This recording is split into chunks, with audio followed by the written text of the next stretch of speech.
What the fuck? They're dodging the... Wait. Love that guy, man. Okay, whatever. I will leave these animals. It looks like the holiday on Highlands is gonna dodge the coast. I'm not exactly sure why the Russian team actually decided to go with Dido over Vicky. That's something I don't understand. I think Vicky is much better than Dido, but that's just me. Surprised that Holiday on Highlands also banned Basil. I'm pretty sure it was Spellman who said that Franz Black Queen is better than Basil, so I don't think they would play it. But maybe I'm wrong. Oh, I think for sure they're gonna pick Aztec for Pelman and Roy Batty. He strikes me as a Genghis player, right? Odin is gonna play Russia. Kazandar probably Dido. I don't think Pelman plays naval civs outside of Japan. He's definitely gonna play Aztec. Japan, Spain double pick. I honestly felt like Spain would be better than... I don't know, I think Dido is really garbage currently as soon as they removed the trader from Plaza. I know a lot of people don't agree, but I don't know, it just seems awful.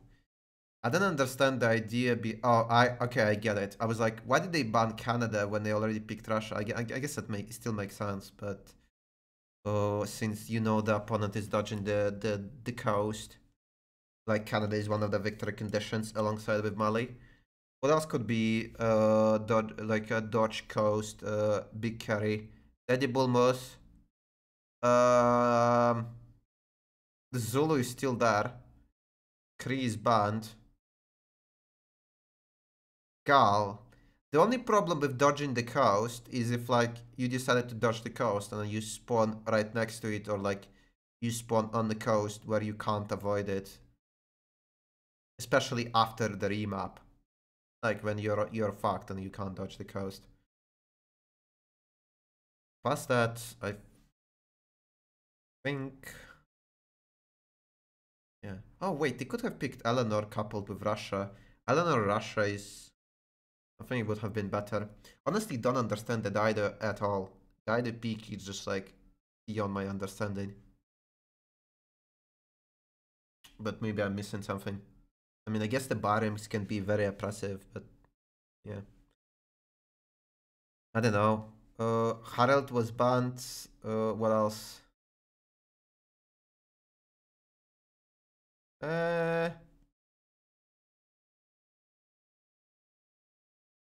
I think I would just pick Vicky or Eleanor over Dido. I think Dido is like one of the worst naval civs right now. Dido is a naval civ pack. I think it's the worst out of all naval civs currently. Okay, so Pelman is gonna play Japan for sure. Odin is definitely gonna play Russia. So now I think Kazandar is gonna play Dido. I don't see Roy Batty playing Dido. I think he's not. Actually, no. Wait, I've seen Roy Batty play Dido. So maybe it's actually gonna be the case. What else? There is still a possibility of Aztec. No, wait. Pelman is already playing Japan. So it's either Kazandar or Batty pick. I'm not exactly familiar with how Kazandar plays, so I'm not sure if it's his Dido or Roy Batty. Can be any of them. As for... I'm not extremely well informed on these guys' playstyle. I haven't played enough against them. Let's see, so they picked Raw, Maya, Sifia. Perhaps they're gonna go another aggressive pick. Oh yeah, and here is Nube. Is it actually gonna be Nube? What else can you go? Zulu is still there. I think it's a mistake to not pick Zulu. Yeah, I think you should pick Zolo here. Or Gorga. Gorga is good too. So their basically playstyle is they pick 3 aggressive civs and I guess a Maya, which is like semi-aggressive. And they kinda gamble on the fact that there's gonna be, you know, a sort of IRL warring everyone. And Maya is gonna spawn backline and try to carry. Also, I mean, Maya can perform somewhat well frontline, and Rom can perform. I mean, it's just like overall, I like their draft. Oh, so it's good. It's actually gonna be Teddy Belmos. Oh, I still think Zulu should be picked. I feel like Teddy Bull Moose is not the correct pick. He's not. He can get a lot of stats in on the front line, especially if he has a breathtaking tiles. And pushing into Mass Woods is quite painful. But I think Zulu is just like an obvious pick. Am I missing something else? No, it's actually gonna be Aztec in the end. Weird, because Spellman... Is Spellman gonna play it? Or maybe Roy Batty is gonna play Aztec. I've seen Spellman play both Aztec and Japan. Why does no one pick Pericles to match Gorgo? People really underestimate Pericles, but Pericles is good. Maybe not as fun. But it's definitely very good. Okay, Roy Batty switched to Japan, so we're gonna assume Pellman is gonna play Aztec, Kazandar is gonna play Dido, Odin is gonna play Peter.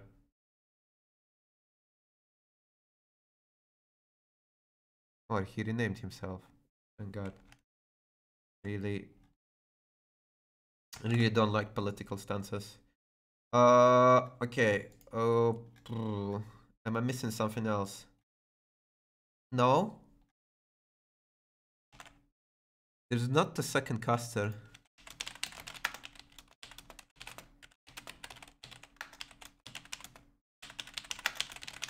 Wait, isn't there supposed to be a second? I mean, I don't really want to call.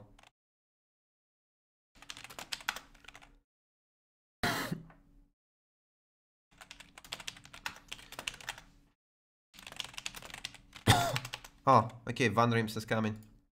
Is that guy even here? Pericles is greater than Gorgo after Hoplite nerf, except naval maps, but Pepega. I don't exactly agree with you. I feel like Gorgo is just a lot more multi-purpose, and a lot of games just go to... I feel like just like a fascism push on Gorgo is quite disgusting. And picking a Civ that is more comfortable frontline is much better, because, like, let's say, right, having a frontline Gorgo is quite good. Having backline Gorgo is quite good. So what's the advantage of a Civ like that, right? You can pick a more of a gamble Civ, something like, let's say, Mali or Arabia, that you want to spawn backline, and you can completely play around them, and no matter where Gorgo is gonna spawn, it's gonna have a good game, it's gonna perform well, so... oh wait, they just...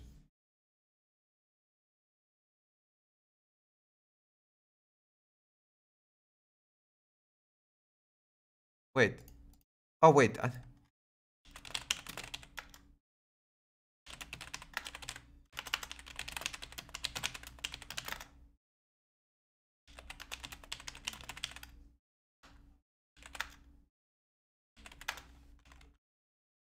I didn't see there was...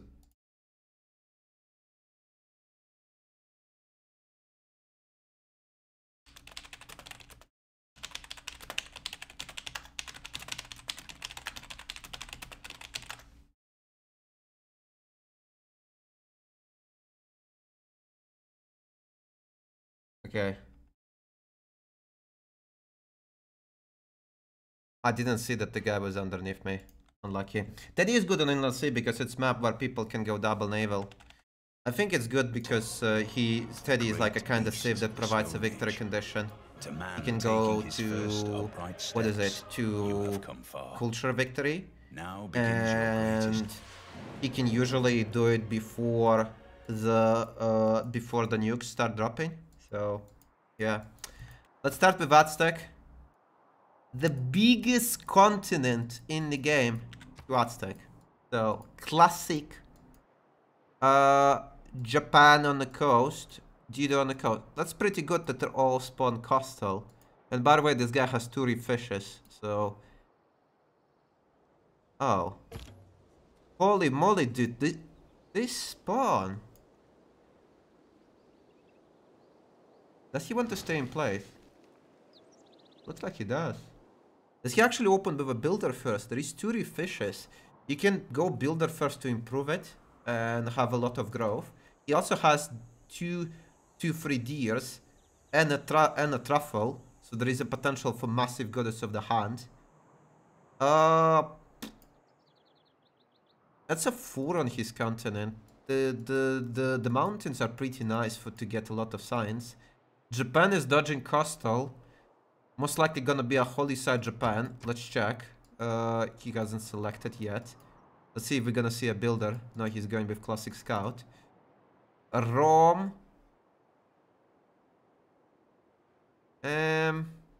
He will probably go on the maze, work 1-3 for 1 turn, then they're gonna buy him a banana.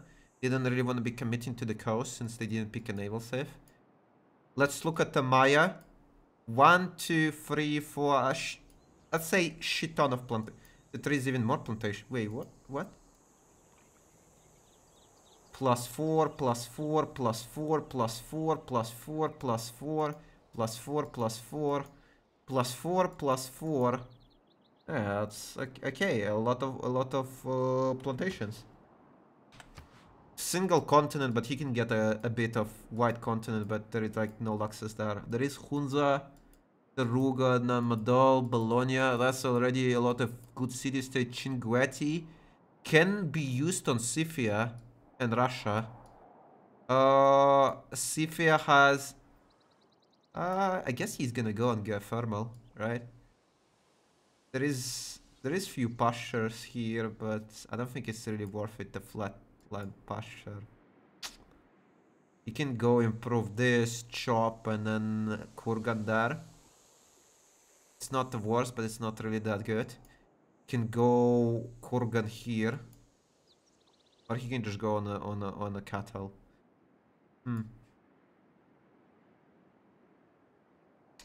Okay, who did we miss? And this is Greece, Gorgo. Greece.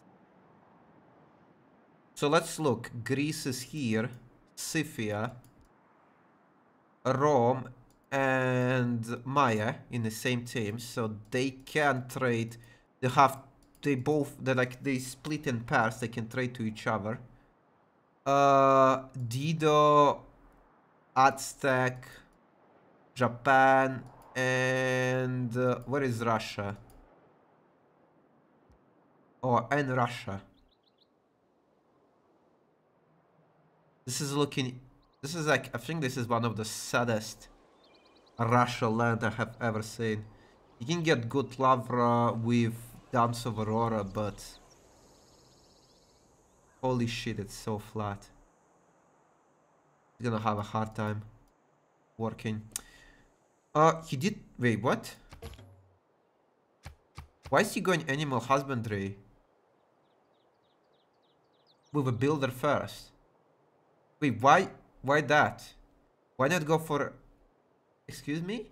Especially since he has a 2-3 deer, he can actually go scout into builder. But I don't understand.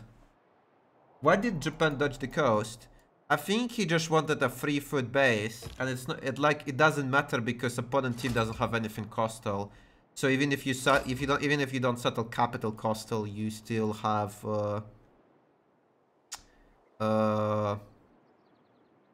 you're still gonna have full naval control. At first I thought that Dido was gonna go on a 1-3, but he decided to go on gypsum. And he has a banana. Banana with 1-4 with it having a 2-1 base. Disgusting.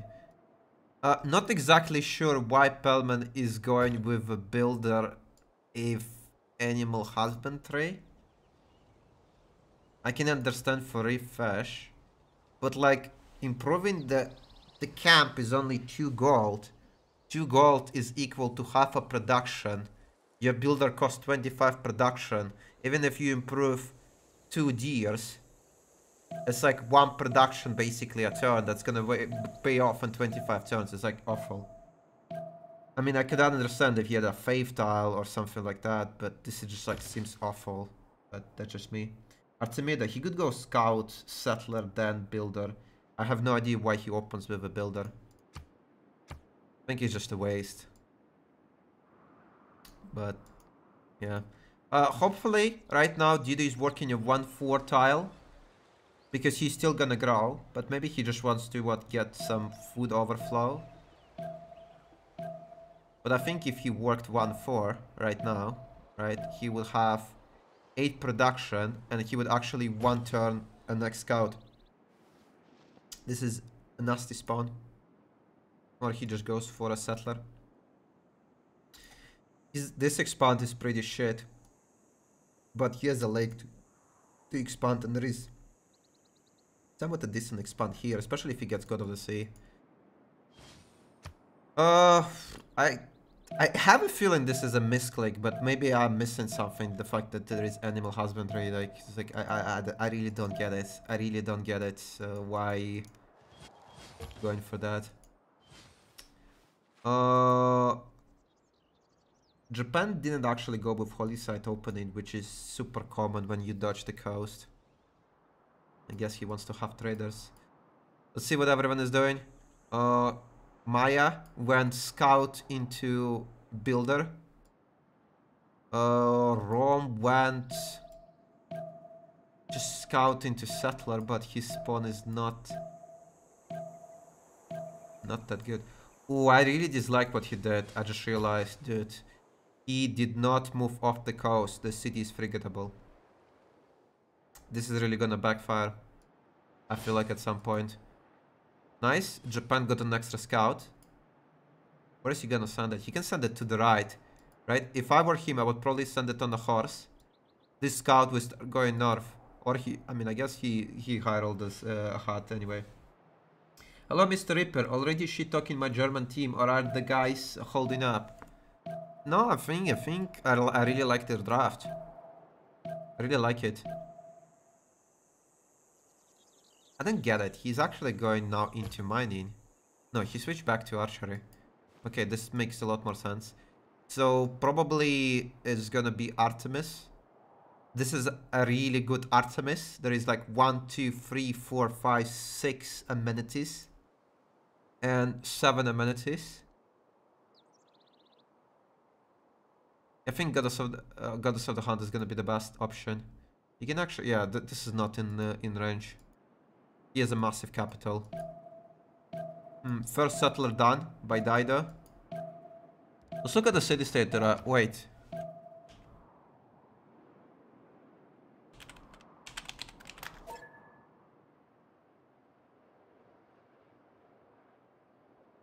Did I even have to remap? I have to even do a remap vote. I knew you would pause. Wait, let me do this. How could he have known?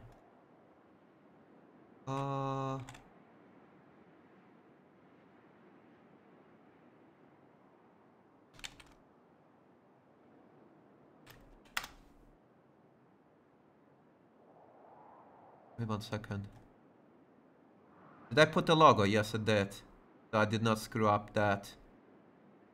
Good.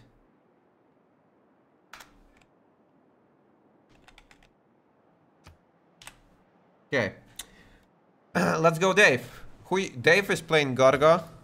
I mean, there is a quite good possibility he can put a lot of pressure on Dida, but at the same time, I feel like the spawn difference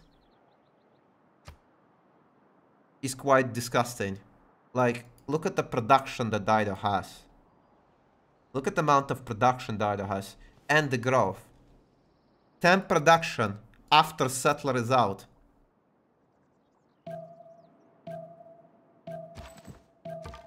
If CFA managed to get a first move on this, he's actually gonna kill the scout. But yeah, the Palman should just shift enter and he's fine. For sure, the Palman is gonna be trading with Dido. There's gonna be a lot of tempo for both of them. A lot of gold and everything. What is Rom gonna do? So he didn't avoid the coast, but he's sort of exposed still coastally. I mean, he can defend this, I think, until battleships. And then the only way he can defend past battleship if he gets balloon in time, which seems a bit unrealistic. I don't think his spawn is that explosive to have balloons and RT before Dido is gonna have battleships. Maya built one farm. Going irrigation. Probably gonna improve this banana and this banana, and then there's gonna be observatory here. And then there's gonna be observatories around this setup. Gorgo Itiminanki. Where is his Itiminanki? Oh, you mean for the marshes? I mean, you know, like the Itiminanki got nerfed. The science, it only gives one science on marsh. 1, 2, 3, 4. I mean, it's still gonna be a lot of science, but I feel like I don't know if it's really worth it. I guess we will see if he decides to do, like, the amount of marsh is just like absurd. But he cannot really get a hold of all of them. Majority, but not all of them.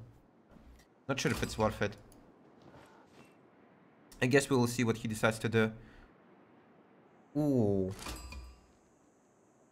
I mean, this is most likely gonna be going in a 2-2.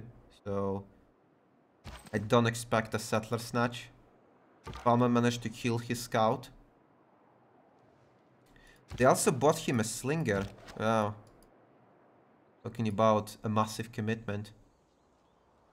So it's gonna be Dance of Aurora. The holy sites is what? +6. This is +6. Then he's gonna drop a plaza here. They're both gonna be +8.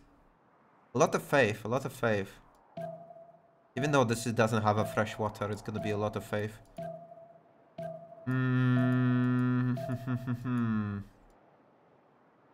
Or pop Rome.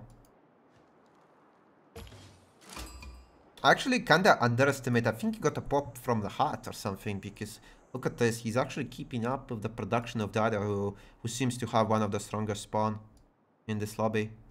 Or maybe Dido just went builder. I think Dido went no, it's impossible to have 2 settlers, scout, and a builder. He got it from a hat, or he got bought it. He's also gonna get a heavy chariot. Not sure what he can use it on. There is no really city-states to kill. Is there any city-states on the coast? No, there is none, which is set for Japan and for Dido. No free kill. So how do we see this game going? Most likely Sifia will IRL into Aztec, right? I see Gorgo IRLing into Dido. Maybe Sifia can put a pressure at Russia at the same time. And Japan is gonna be facing either Rome or Maya, or maybe Rome will go towards Dido. Looks pretty good, but the most important for the German team is the fact that Maya is free sim. So it can, and it's pretty far away from the coast, so it can actually really snowball out of control. Where is he going with this builder? I thought he would just improve the banana and go for plantation pantheon. Or maybe he's going towards the spices, or what? Am I missing something? I would assume he would improve banana and put observatory here for a +4. And like a city here with observatory there. And like maybe and then a city here somewhere with observatory there. I mean, this city is definitely going towards the spices to get a 2-2 base and an extra amenity.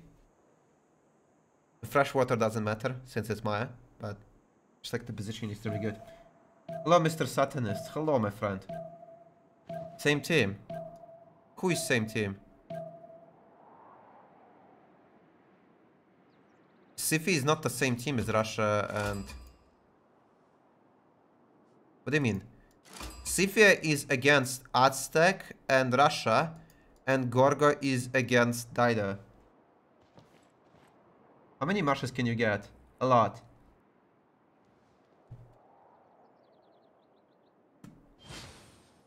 Initiation right Sifia. That's gonna be quite disgusting for who is gonna be facing Sifia. He's like, he basically gets a faith for free, which he can convert into 3 units. Also, the 2 warriors can be used early in the game to just be annoying with their +5 against injured. Oh yeah, you're right. I did say that Gorgo could still. They didn't put the team names in front of their city names, which the host should have done. This is why it's confusing. Yeah, they confuse me.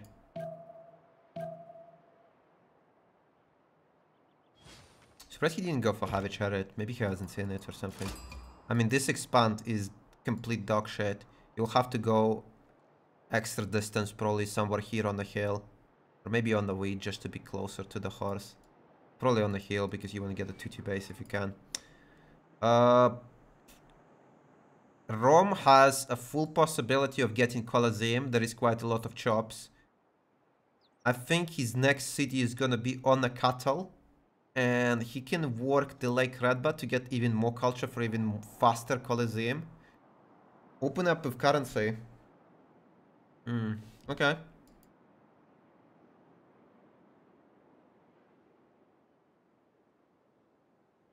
I'm still not sure how I feel about not improving this banana. I think it's a mistake. Would have +4 observatory, but I'm wrong.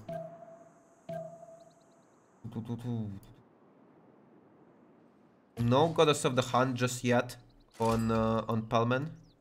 Where did his builder charge go? Wait, I just realized it. I think he... was there a wood there? No, there was no wood because it's iron. What is his builder charge? Oh, he improved the horse. Yeah, that makes sense. So he improved 2 camps and then he improved the horse. He has a slinger here. It looks like the camp might get pillaged and hopefully he's not gonna walk into the warrior of Scythia. I mean, the expand here is looking pretty shit. So I would assume he's gonna go either on copper or maybe here on the lake. Or maybe he's just gonna go somewhere here on a rice and then buy a 223 or maybe even go on a fresh water. So not gonna steal it.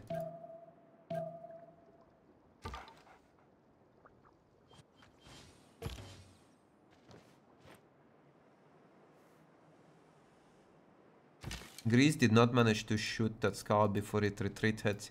Is Greece gonna go with a typical Acropolis, mass Acropolis, like 6 city Acropolis opening? Oh, I guess we will see after early Empire. Yeah, it does look like that he even bought a builder or got it from a hut, which really boosted his tempo, improving horse, ship, and then getting 1 chop. Let's look at the yields. 1518 against... No, Dido is still a hut, but Dido has like one of the best spawns, I think, in the game. Who stole Settler? Nobody stole a Settler.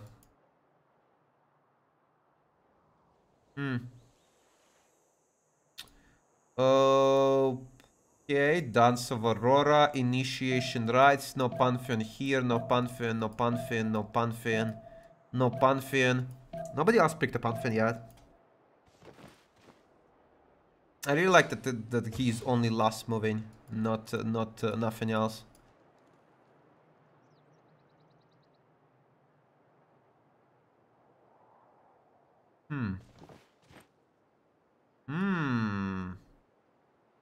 Interesting. He decided to go with observatory there. I guess the reasoning for it is just to keep the farm so his city can grow. This is like something like Tom would advocate to do. Wait, why is he working a 3-1-1 instead of working 4-1? Oi. Oi, сейчас. Алло?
Sorry, guys. My brother called. Apparently, I missed his call. He's complaining. Apparently, I missed multiple calls from him because I had a phone with no sound and I didn't hear it. Hope it's not a bad news. No, it's not a bad news. Just like my brother. What the fuck? No, dude, I completely missed that they've lost a settler. I didn't even understand how did he manage to lose it when he had an archer on top of it. We already looked at this position. He had an archer on top of his settler.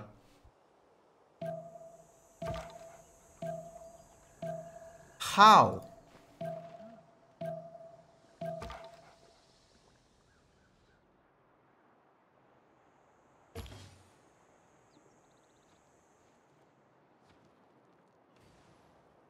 I mean, is there a possibility he can take it back? I mean, he needs to shoot, right? Or he can double tap it. Or, yeah, Dido just decided to delete it to not risk it. It has to be a different scout. No, it was the same scout. There is literally one scout here. I don't think Dido has... Dido didn't have more than one scout. I don't know how this happened, but Dave clearly misplayed. Like, there is no excuse to losing settler there. So, what is it? Still no Pantheon and Aztec. Yes, 12-5. As soon as he gets Goddess of the Hunt here, it's gonna be massive tempo. Triple Lavra, another +6 is gonna make this +7. Gonna be some juicy Lavras.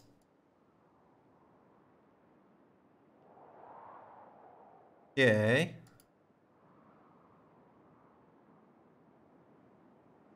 What else do we have? Pretty classic Rome opening. 6 cities. Has going also Magnus. Getting free culture here.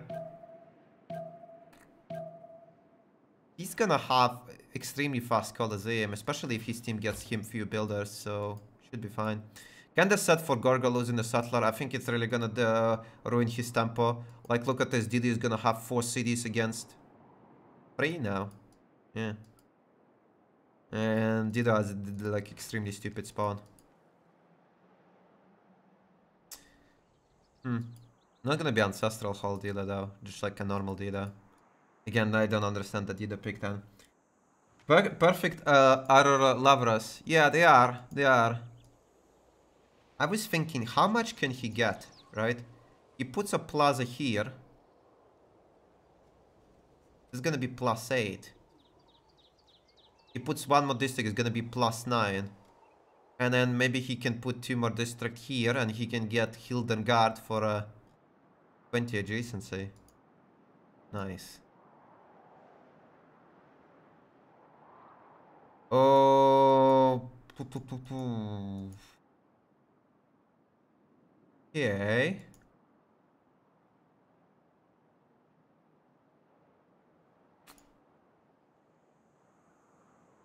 I mean, Sifi is going classic opening with the campman and stuff. Don't worry, look at Gorgomarsh. I mean, the settler, the fact that settler is lost is Gigagriff. I honestly don't even understand how did he manage to lose it. Because we saw a settler with an archer on top of it. Did he at some point move an archer without moving a settler? And then he got, like, the scout even retreated. Maybe Dido, like, pretended that he retreated and then he, like, came back and then first moved the settler. That would be the only possibility I have in my head. Whatever it is, I mean, Dido played extremely well. And...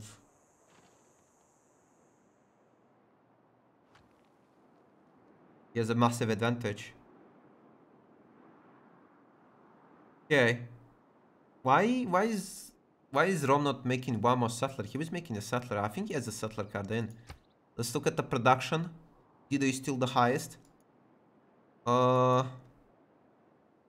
It ended up being actually the plantation, Pantheon, for the Maya. And he is about to improve this silk, which is gonna buff 3 observatories. Quite massive value. Is this observatory done? Yeah, it's gonna be, so this is gonna be +4. This is gonna be +5. This is gonna be +3 with the 2 farms. You can put a plaza here, I would assume. And maybe he's gonna put like 2 industrials later there. And another district here, maybe like a theater or something, we will see. But whatever it is, it's like a lot of tempo. Japan might pillage him. What did Japan open with? What is Japan going? He's going for horseback. Huh? No districts opening. I would expect him to go maybe harbors or a holy side, but he's not going any of those.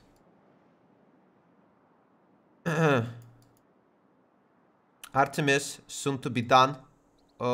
He took Goddess of the Hunt. 3-4, 3-4, 3-3, 2-5. Not bad. And the cities is gonna be ecstatic the entire game just from amenities from Artemis. Commercial on his Colosseum spot.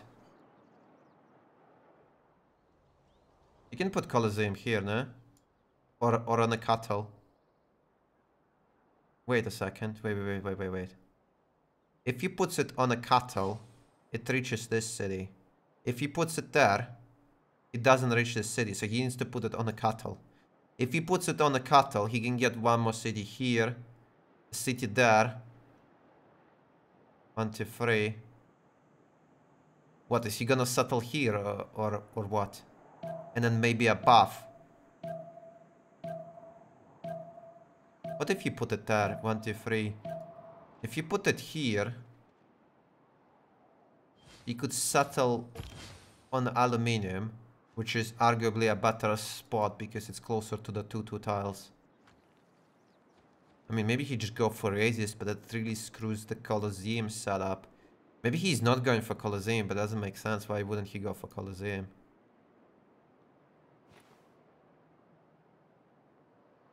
I'm actually expecting him to settle maybe even on the cotton. The Petra for 4 heals. I mean, I guess there is a Niter as well. 4 heals and an Oasis. Doesn't seem that good unless he gets it for free with an engineer. 5 city opening for Japan. Quite a lot of archers getting made by Maya. Seems like a waste. Wait.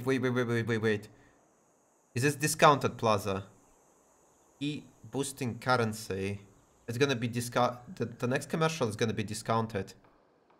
Also, I just realized I don't think he chopped the wood before he put the plaza, which is, you know, like you got optimization with a discount, but you also lost the chop, which is actually more than optimization that you have done. What's his stats right now? 19 of 19, 12. 27 production. The only thing I'm sad right now is the fact that Gorga lost a settler. Really screws his game. CFA will have to work extra hard to make sure, you know, like this guy's not skill enough and like both Gorga and CFA are not gonna get rolled. I do not agree with him projecting for a general. I think it's completely unnecessary. What is he doing? Horseback and Frey. Maybe he just wants to do one oh my god, he's going... He went double encampment. Oh. I mean, the problem is he needs to punish Artemis. He needs to punish Artemis Aztec before that's too late. Because if Aztec can get away with a city like this, Civ is gonna be dead later in the game, even though Aztec doesn't really have that extremely good spawn. Why no Babylon and BBJ? What do you mean, why no Babylon and BBJ? What kind of... I don't get what your question is asking me. What do you mean, why no Babylon? No Babylon what? Why Babylon not played? Why Babylon is not banned? Why Babylon is what? Why Babylon is still in the game? Or like what are you asking? Tornado do not improve tiles. No, tornadoes do not improve tiles. Tornado is literally the worst disaster in the game. It only griefs, right? It doesn't compensate for the fact that it ruins the game. It just only griefs, and it can spawn almost anywhere, and it also it just ruins your game. By the way, he should have shift entered here. He lost that turn of production towards the settler. Let's see. He did end up settling on a maze. Sorry, not on a maze, on a cotton. At least screws his Colosseum though. I mean, this colors. I mean, I guess he can still settle. He can settle here, settle there. You know what I just realized? Is this Magnus Internals? Why did he go for Plaza in Ravenna? Why did he go Magnus first if he was gonna rush Plaza? You might as well go Moksha. And then with Plaza you get a Magnus if you're not gonna be chopping before Plaza. Also speeds up your Colosseum quite a lot. Oh. Look. Is either delaying the political to save some error score? Or are we actually gonna see Maya going for Colosseum? Can he even get Colosseum anywhere? I mean, the city is gonna have enough. But like, where is he gonna place it? There's no flat tiles. Like this. Course he probably has already unlocked. No, this is awkward to put a Colosseum.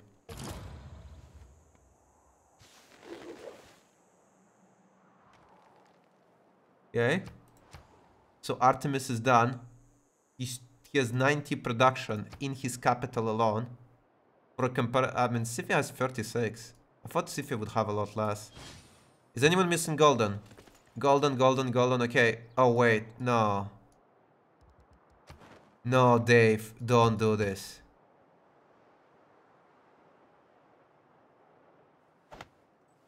Are they gonna have to buy Dave?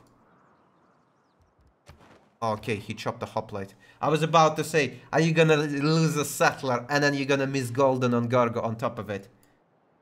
Why not Papillon Beacon BBG? What is that bad with him? They nerfed him quite substantially and he's still perma-banned in almost all tournaments. They didn't, you know, like, they nerfed him to the point that it's miserable to play Babylon, but they didn't nerf him enough that he's not played, so he's still perma-banned.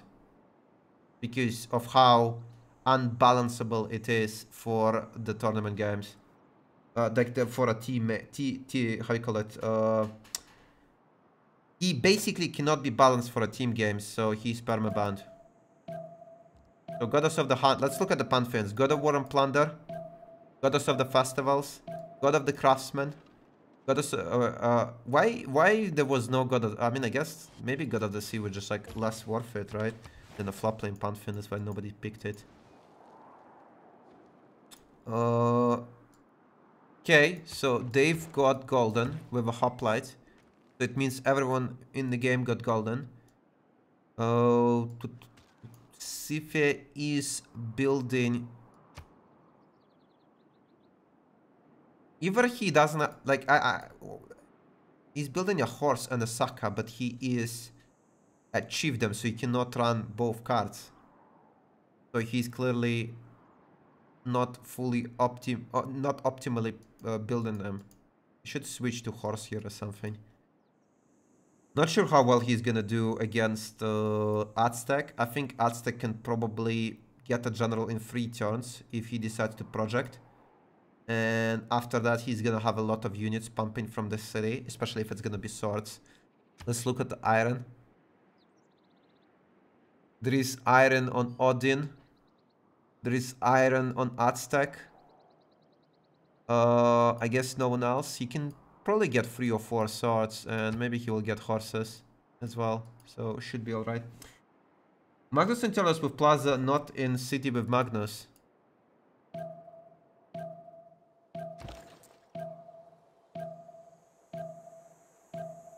You're right.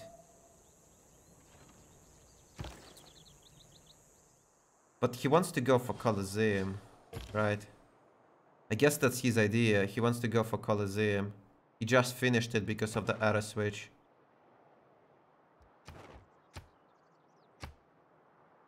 Uh, 43 production on Rome, just because of the city count he has, plus Magnus internals. The first merchant is a trade route 1, and I think it's pretty clear that Rome is gonna get it. He's gonna get 5 more points next turn. He's already making 2.3 a turn. Nobody really can contest him. Let's look at the mine. 26, 29, quite a lot of culture, quite a lot of science. He... +6. Like, this is pretty good observatory. It's really digging his setup. Didn't he pre-place campus in camp? Oh. No. Why not go for Colosseum on Rome? With so many chops and a Lake Redba. I don't get it. You have shit ton of chops in the capital. This is 2 free monuments on top of the fact that you already have 3 monuments as Rome. You could have, like, he has games and rec right now, right? If he, instead of making this settler, he made 3 builders, he would have a Colosseum around turn 44, 35. Yeah, he would have a turn 35 Colosseum. Which would be amenities in all his cities and a lot more production. Maybe Maya wants to take Colosseum. But Maya doesn't really have a good tile for Colosseum. Like, the problem with Maya is his Colosseum will have to probably go on Rise. And he doesn't have any builders built to chop. He doesn't even have a Magnus right now. I don't really like that he started making a settler before finishing audience. Like, how is he, where is he gonna place Colosseum? So, entertainment has to go on one of these 2 tiles in the Colosseum here. Because I don't think anything else makes sense. Especially, it would make even less sense if he improved the farm just to put a Colosseum next to it. And also be extremely awkward to place it like, what, here. And the Colosseum there, and then theater setup is, again, awful. I don't know, I don't really like it. I also think like the Colosseum is gonna kill a lot of good tiles. Like, let's say he goes entertainment, Colosseum. I guess it's gonna be theater, then a city here with like a theater. But there is not even a... I guess there is one plantation. Oh, dude, there was a Kilimanjaro here all this time, which we didn't even say. 1, 2, 3. He can settle in range of it and collect all the tiles, but there is no... I mean, no, there is a plantation. He can put observatory there for a +3. T1 Woods. You realize if he puts an entertainment complex here, he cannot build Colosseum there because it's 2 different cities. I mean, you can say he can build it in the capital, but he doesn't have a population or even the housing to get it in the capital anytime soon. So again, it's kind of awkward. Oh, I haven't seen this. I don't... Have I ever seen this? A theater opening Japan? Feels like a budget Gorgo. I'm looking at the stats. Not really budget.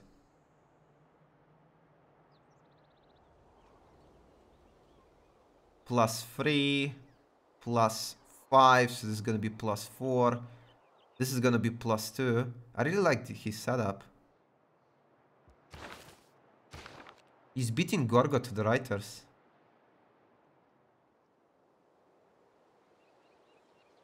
No. What is this, Dave? What is this? 0 Jason C. Acropolis.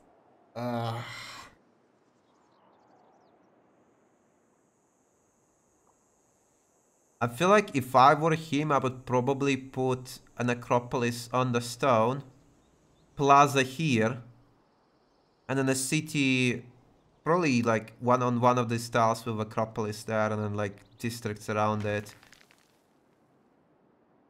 I think the idea between these 2 Acropolis is there's gonna be a plaza here at some point, but it just doesn't seem that worth it.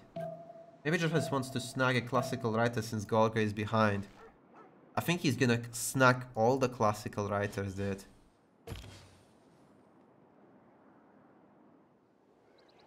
What happened there? It looked like there was a flood, but I guess it was just like a visual bug.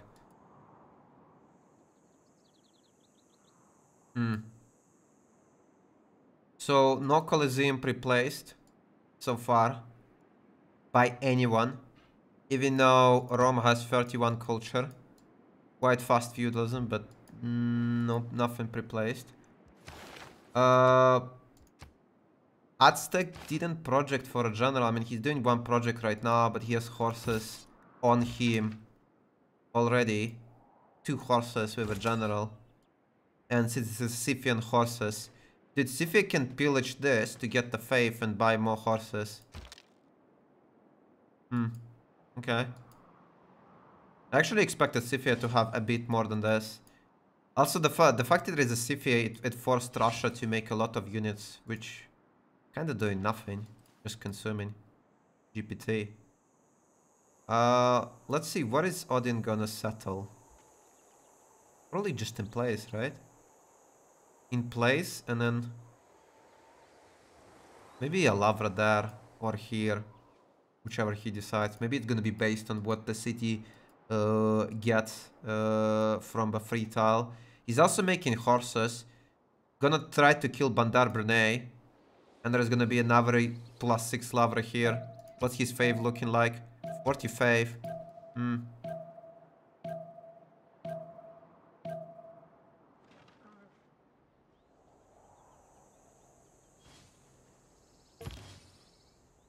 I was about to say, why is he building eagles when he can one turn a sword? Kinda answers my question. Aztec is the one who is going for Colosseum. Or maybe not Colosseum, but just has his unique building. Whatever it is. This city is probably gonna get placed on the stone. And he's gonna put a +3 campus. Can Scythia do anything? Man, I mean, he can definitely pillage. Aztec needs to get archers to start shooting down those horses. There is still not enough right now to do any substantial damage. The Gorgo is extremely late on everything. What is it? No writer has been taken yet. Let's see what Japan is doing. He's adding an extra settler. What is this? Campus. +6 campus.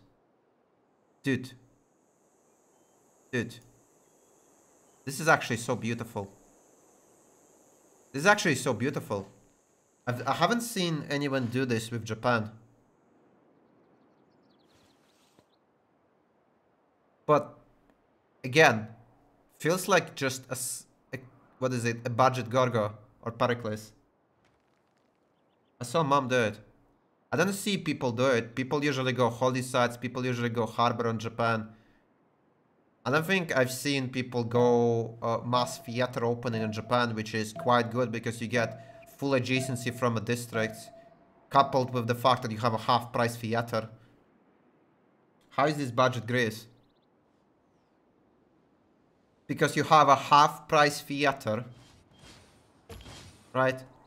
I guess you can say the adjacency is equal, but you don't get an envoy as Pericles, and you didn't get combo bonus as Gorgo.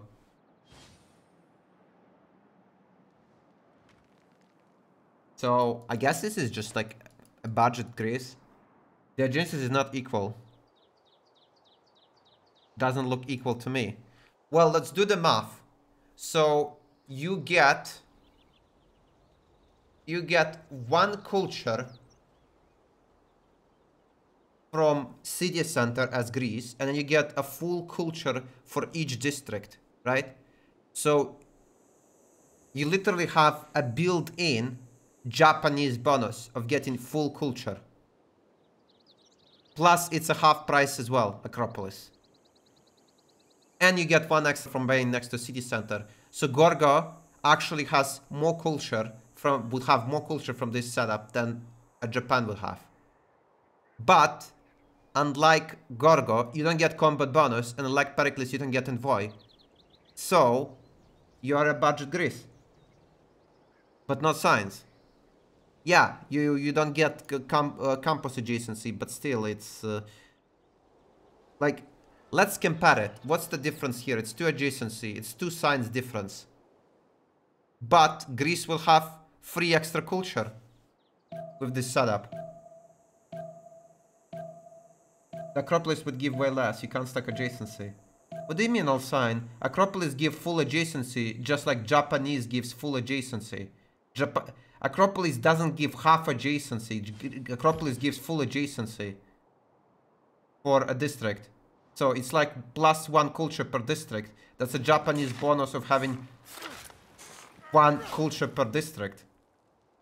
But Acropolis gives 1 extra for being next to city center. So Acropolis is better than a Japanese theater. They do get combat co-styles. It's true. Acropolis is more restricted because it's only hills. I mean, you can say so, but you can also... I mean, you like most of the times you can do a setup for that. Okay, the heal requirement is the only downside of that, but most of the times you can, I mean, most of the times you can find the spot to do this. Or just like putting Plaza. Dude, Plaza Acropolis, right? City Center Plaza Acropolis is how much adjacency? 4 adjacency. On Japan, it would be 3. I mean, you kind of get the same adjacency even... Or, I mean, you get more adjacency even without doing this sort of setup. You're more vulnerable on Inland Sea. Gorgo, I wouldn't agree with you. I wouldn't say Gorgo is in any way more vulnerable.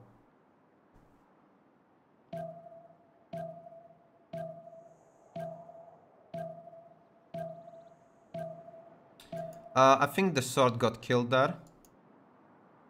Civ6 is going full RAL. Not sure if he's gonna accomplish anything here at all. Oh wait, the Civ6 got his general sent back. How did this happen?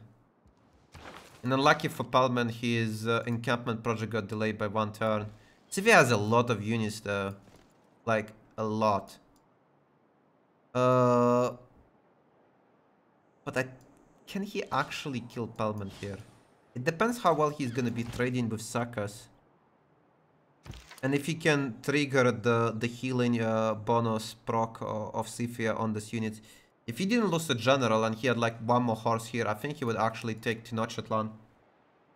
Mai is actually going Colosseum. Mai is the only one going Colosseum. I mean, I guess you can say Aztec, but Aztec is not in a position to do it right now. Chinguetti gonna get killed by two hoplites, which sort of will get Dave back tempo-wise. I wanna say get back tempo-wise, but at the same time, I'm looking at this. 73 production died internals. He's also building a Timinanki, which is gonna be a 6 extra science and 6 extra production. Yeah, I don't think it's gonna be equal. And then I don't know, like the fact that Gorgo just lost a settler might make a difference between these guys losing the game or winning the game. Because now Gorgo can't really do anything to Dido. And if it doesn't stop Dido, Dido is gonna feed traders to Aztec, so Aztec is gonna be relevant. And if Aztec and Russia are here, most likely Civ6 is gonna be Ral. And then like if Civ6 and Gorgo is Ral and Japan can hold his ground, the game might be just won. When it's gonna end up with 4 versus 2. Go prediction. I'll make a prediction when it's gonna be an interesting one. I mean, the Colosseum is kinda lame because only one guys realistically have a chance of getting Colosseum. And I think Pellman will just keep saying, I can get a Colosseum. Or maybe he's not even going for it. Wait a second. Where is this Colosseum gonna go? On this tile, on a 2-1. 3. 1, 2, 3. 1, 2, 3. Yeah, he's gonna go. He's gonna put it there. Maybe he can. Not sure if they can buy him another builder. Another builder would really speed this up. Hmm.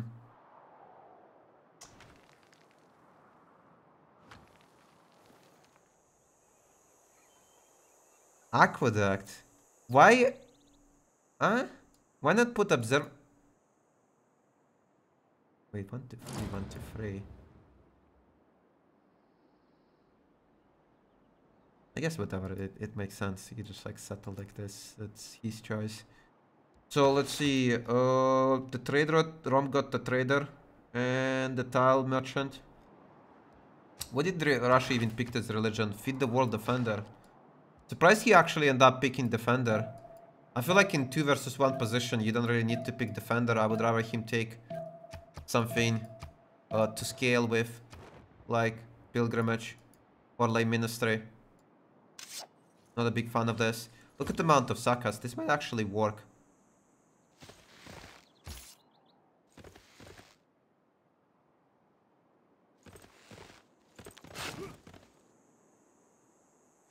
Kalman might be in a bit of trouble. He needs to get the walls up. And he's not producing extra units from this. While Sifia is only producing units. And also Faith buying from his unit production coming from initiation rights. Actually, Plaza there. How much adjacency is this gonna be? This is gonna be +3 adjacency. He would have just +2 if he put it there. I guess it's a bit better, but doesn't seem that worth it. The culture you get from this setup is neglected by the fact that it's you got it later. Lay Ministry better than Pilgrimage is Russia. Yeah, I agree, but I'm just saying you can argue for Pilgrimage because you can convert Aztec, but yeah, Lay Ministry would be better because Russia would go theaters. +6, another +6 Lavra. How much faith? 420? 40 faith per turn? I thought his faith was higher. Maybe I'm wrong. His Lavras are extremely high adjacencies, but the problem with this is he has no population due to the fact that he settled no fresh water. Here and there, he needs to build a granary. He needs an audience.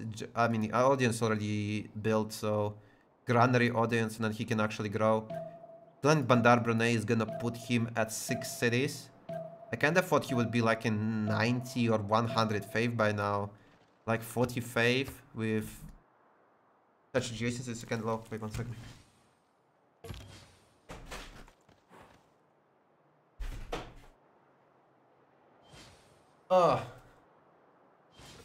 Initiation Rites is a Mayan Pantheon. Initiation Rites is a 2 warriors Pantheon. And it gives you 30% faith conversion of unit cost. No, the unit cost is getting converted in 30 faith.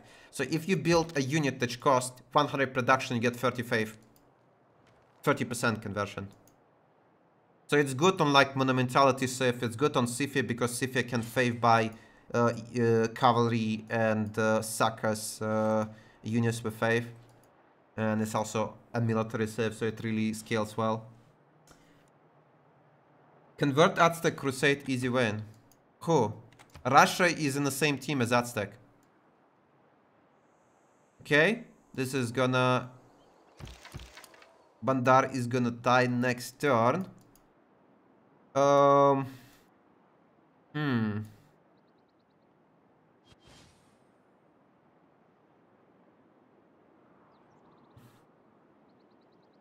They bought him an extra builder. He will probably need, like, what is it? 4 jungle chops and 1 wood chop to get this. How much production? 18 production. Is he in autocracy? No, classical republic. Drama in poetry. Oh, it's already feudalism builders.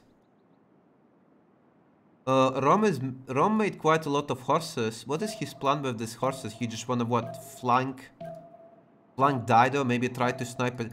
Oh, he's trying actually to snipe a city. Let's look at the city-state, who is controlling what. So, Shmut, who is Rome, is controlling Bologna. With God of War and Plunder, he's getting a lot of merchants per turn. And Nanmadol is controlled by Kazandar, who is Dido. And that's about it.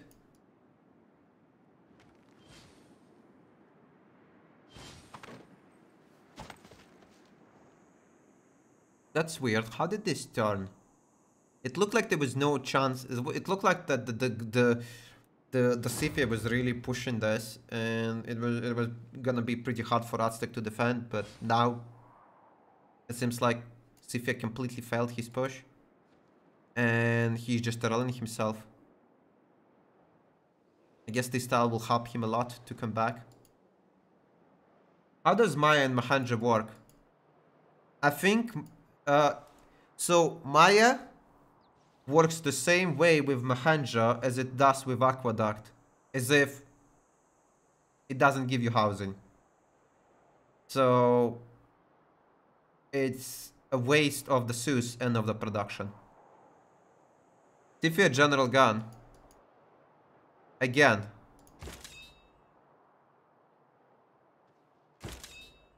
Well, he got a second general, so he's gonna be getting it sent back at twice slower rate. How did he manage to get his general sent twice?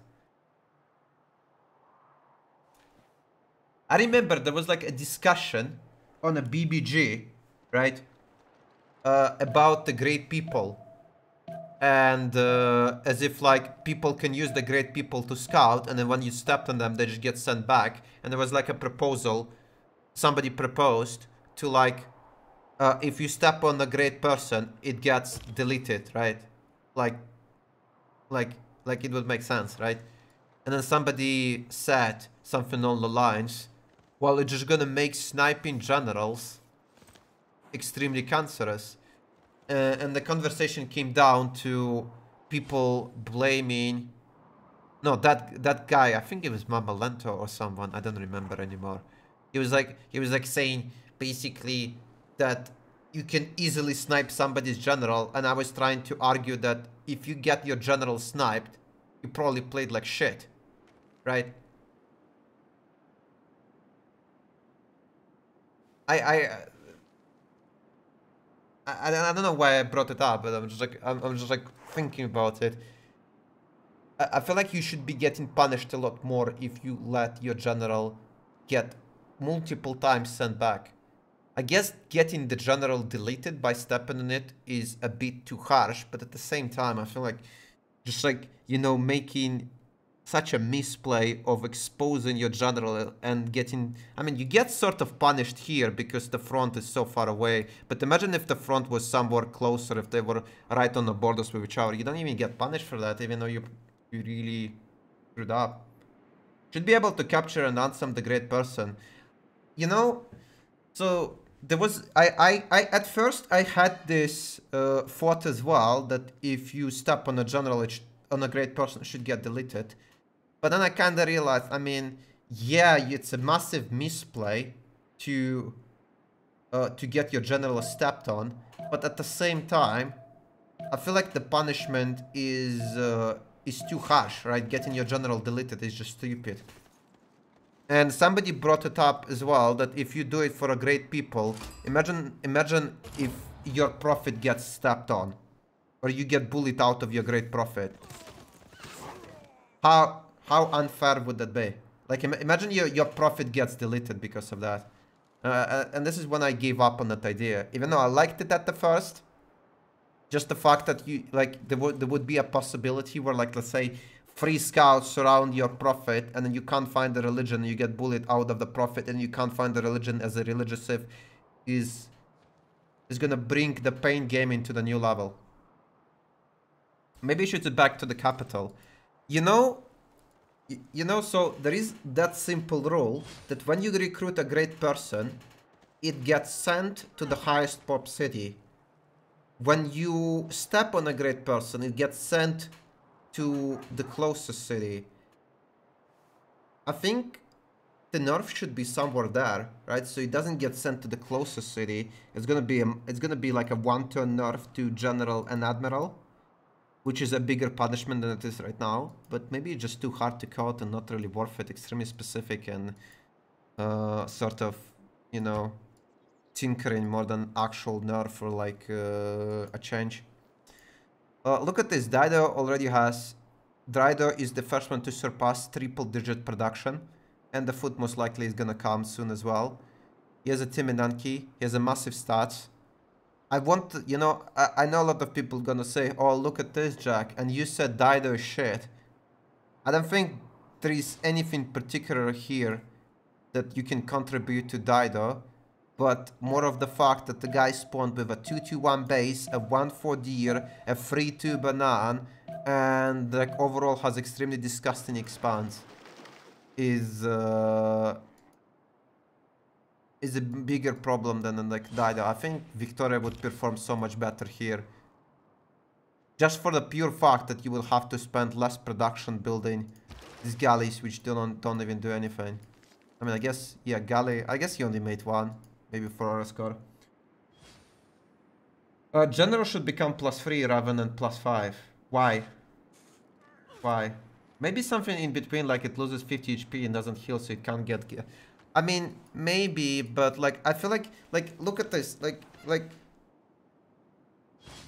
as much as you can say that, you know, the getting your general deleted by stepping on it, right, is punishing. At the same time, not getting punished for getting your general sent back is just lame. Like, if you're making a reasonable push, your general should be in the second line, right? Why in the second line? I mean, because he facts 2 tiles away. And if it's a reasonable push, you're probably gonna have enough tiles that it's not gonna be one line. Only one line of units. It's gonna be probably 2 layers of them or so. So most of the times you should, like, if you get in your general snipe, you heavily misplayed. So I feel like just the punishment is not up there. You do get punished, you lose the bonus. I mean, most of the times the bonus is like 1 turn difference. Like I said, imagine like Aztec settled here, Scythia settled here. They're right next to each other, which is most of how most of the confrontations look. You send back his general. It spawns in Pazaruk with a full movement. At the start of the turn, is back to it. His push was stopped. I don't think his push failed because of that, but because he had a lot of units, right? And he had a higher quality units. I think he just got heavily outplayed there on top of losing general. The thing is, if you send back the general, you usually expose your units suiciding to get sent it back. And Aztec had like 2 swords against 6 Sakas and 3 horses. Even without the general, Aztec should lose his capital. The only good thing going for Aztec is the fact that he has an Artemis and he has his BBG bonus of 50% production towards the melee units. So he is 1 turn in swords. Not sure why he's 2 turning it. I think he probably removed the card, or he unlocked feudalism. Yeah, he unlocked the feudalism, so the card became obsolete. Otherwise, he's one turning it. Is this the Max City Maya setup?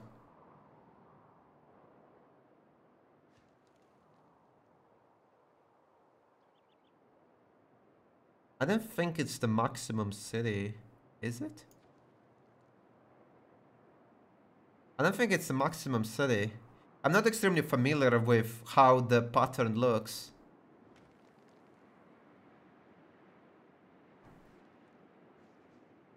I mean, I would say you don't even want to go maximum cities. I think as Maya you want to go for 8 cities. I think 8 cities is your most optimal build order on Maya. I think going more than 8 just drags you in negative amenities and doesn't really provide you with the stats that are worth it. Привет, Jack, что делаешь? Has to. It looks sick, so... I mean, yeah, but... Yeah. You know what I'm more excited about. Look at the setup. This is the beauty. This is the real beauty of the game. I don't even care, like, I don't even care if the game ends right now. This is just like so good. 4 theaters, plaza, double campus. Maybe this should have been an industrial zone. Maybe there is like a strategic underneath it. Maybe there is like a 2 niter. Oh no, there cannot be niter here. There is a cattle. But like, how much would it be? Like +4 productions? 5, 6? I guess it's not that good. I guess the campus is just better, right? What the fuck, that craftsman? 2 horses iron. Oh, 3 horses iron. Yeah, not bad. Let's see how many writers he took. So far he took 2 writers. And Gorgo took 3 writers.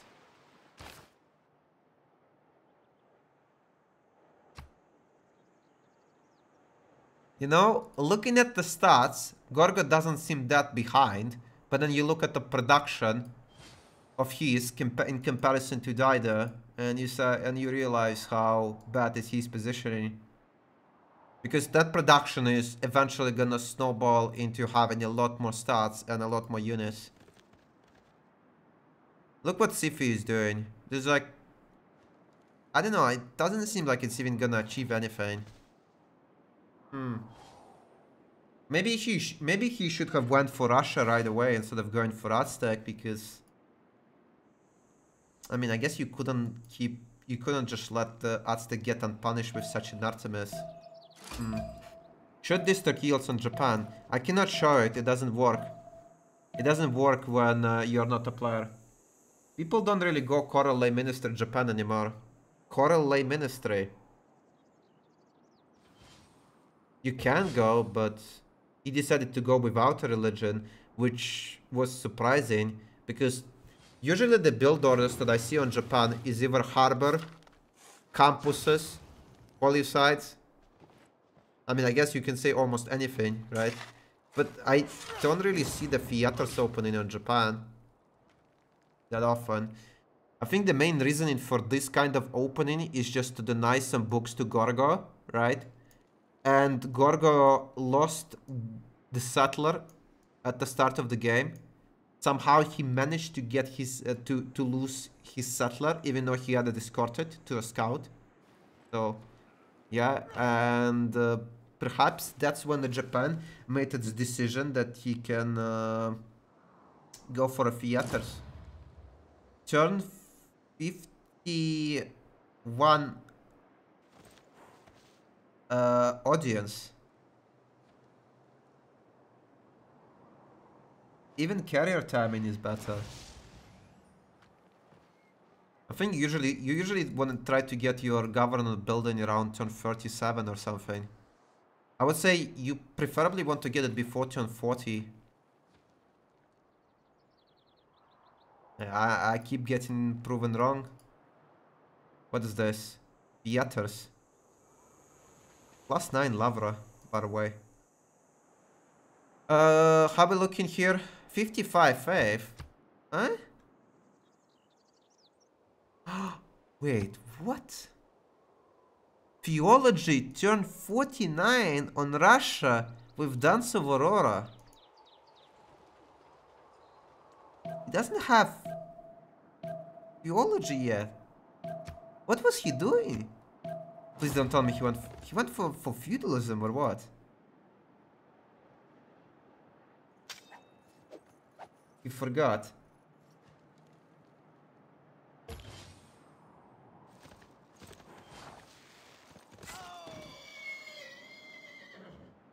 This is just gonna get flanked and slowly torn apart. How well is CIVRU doing? I mean, CIVRU is really behind of both Russia and Aztec, so eventually he just gonna keep dropping the ball and fall in relevancy.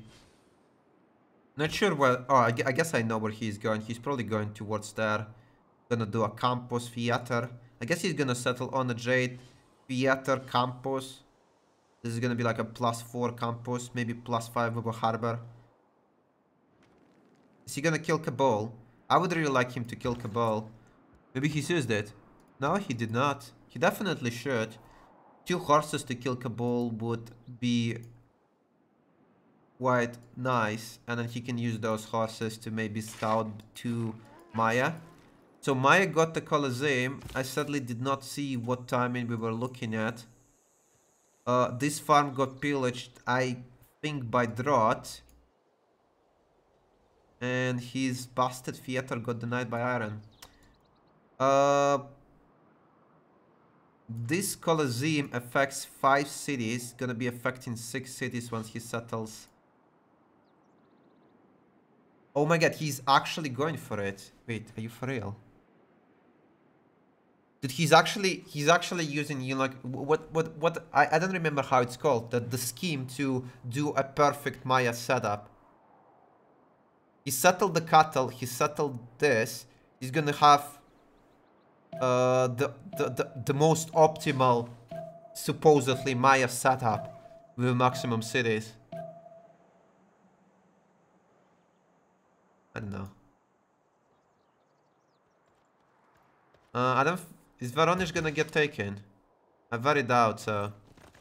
But what the fuck?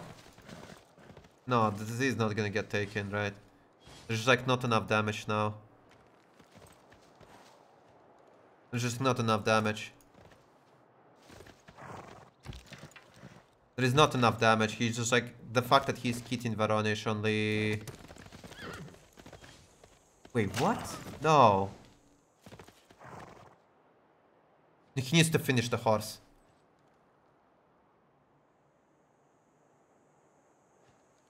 How did he manage to get it sniped? What? He didn't... No. This is even worse. Now his horse... Now this horse is gonna go there and he's gonna lose it 100%. Chop the wall. I don't think he has enough time to chop it. I would be extremely surprised if he actually has enough time. Because you need to look, I mean, I feel like you can much easier click multiple attacks on the city than to do this. But I guess we will see. Why are you not casting VCG game? Because I signed up too late. Or rather, I wanted to sign up for it when I signed up when I was on a trip, and I was using mobile data, and apparently my message did not get sent because I lost the internet while typing it. But Discord reported that I wrote that I want to cast that game, but I didn't actually posted it. So, yeah. I basically didn't sign up for it. And when I realized it was too late. So, unlucky. Aztec will finish the horse and he will chop the boss. Is there a chop hotkey? No.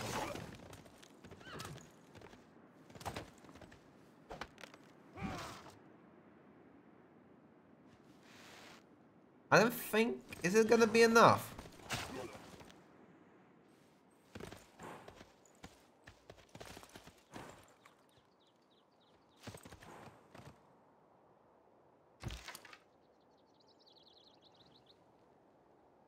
I mean, the wall reduces the incoming damage by 75... Sorry, not 75, 85%.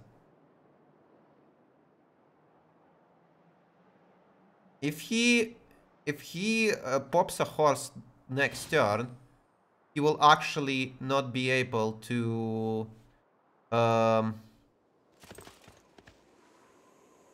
attack with the one inside the city because they're gonna be stacked. He can go outside there and hit this one. Yeah, he can go there, hit this one. The horse pops here, and I think Varonish doesn't die. He can also shoot this. Which I think he might even shoot, right? He has a movement. Yeah, he's gonna shoot. And he's gonna move out. One mistake he needs to make. He doesn't want to hit the... He doesn't want to hit this horse because Scythian healing ability works on the defense. So you're just gonna suicide. I'm pretty sure Pelman is gonna first move a lot of these units, and the Voronezh is gonna stay. By the way, on my trip to Sochi, we have been into Voronezh, very beautiful city. One of my favorite cities that I have been on our way. Very beautiful city. Do you chopping walls being attached is the dumbest? Do you think chopping walls while being attacked is the dumbest mechanic in the game, especially when you can't build chop medieval walls while being attacked? Yes, I think it's the dumbest mechanic in the game. I think there is nothing dumber than the fact that you can just like imagine how would it look in real life. Imagine your city getting sieged, and then the builders just walk out in front of the city and start building wall brick by brick, right in your face while you're killing them and burning down their houses. How fucking stupid is this? But the reason you cannot build medieval and Renaissance walls, but you can build ancient walls, is because ancient walls are prerequisites for medieval and Renaissance. Thus, if ancient walls is damaged, you cannot build medieval and Renaissance. But it's not the same mechanic for building ancient walls and with city center getting damaged. I proposed many times to change it, but I think Eldrin cannot do it physically. Or it's too complicated. He said he can't do it. And some people said it's also a good mechanic, while it's not. Because all the the wall chopping, like look at this. This guy got himself caught with pants down. Then he just buys a builder with a monumentality civ and chops the wall the turn after. How is it interactive? Why is the guy not getting punished for his mistakes? Why is there like get out of jail free card? Why are people not building walls before getting attacked? You know why people not building walls before getting attacked? Because they can get away with it. I like this new culture you have now, Jack. Which one? You would chop everything before the siege so the enemy can't use the wood for siegecraft. I don't get it. I cannot believe we're seeing a man-at-arm push. I mean, man-at-arm push is quite lackluster. Just because the amount is so low. I don't know. Doesn't seem that good. Petra getting constructed. How many heals? 1, 2, 3, 6, 7. I mean, I guess 8 and the tile that he settled on.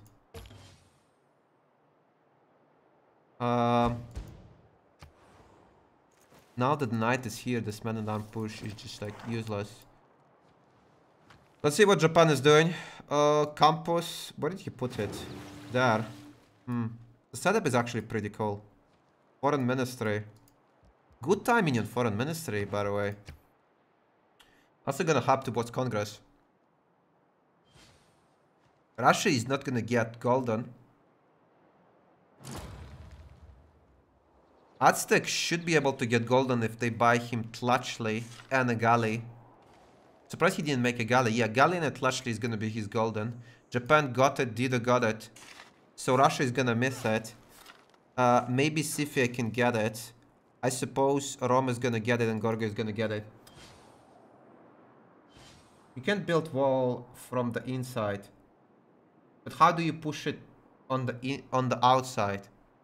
It doesn't make sense. Like I said, it doesn't make sense that you can just build a wall while being under siege. Like, it's just straight up stupid. Someone losing pyramids by 1 turn. Wait, what? Pyramids.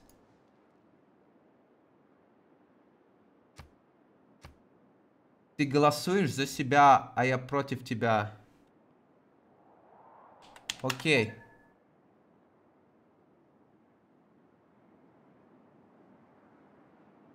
Who's getting pyramids stolen by 1 turn? What am I looking at? Who's even building pyramids? No one is...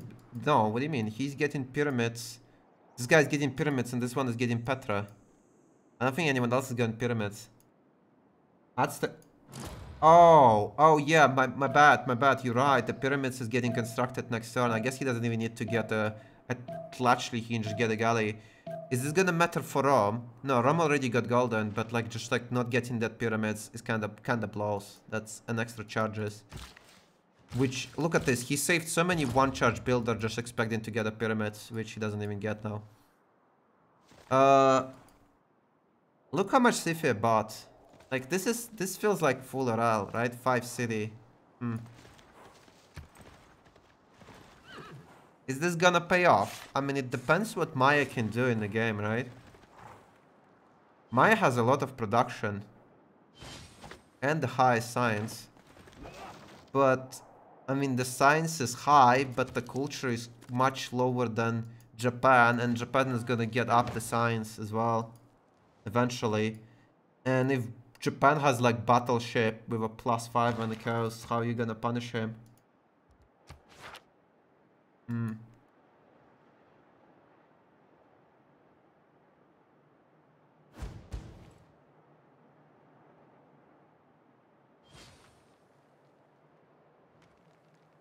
What is his next city should go? He's gonna go here.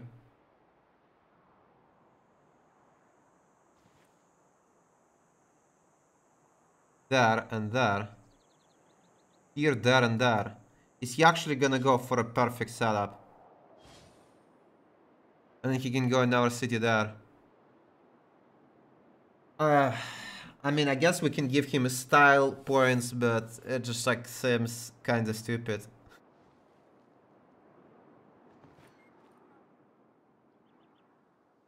Zero adjacency observatory. How come he didn't put it there? There was a citrus here. He could put it here and then 2 farms around it. That's a misplay. He will never get enlightenment on this one. Yeah, I don't really like this.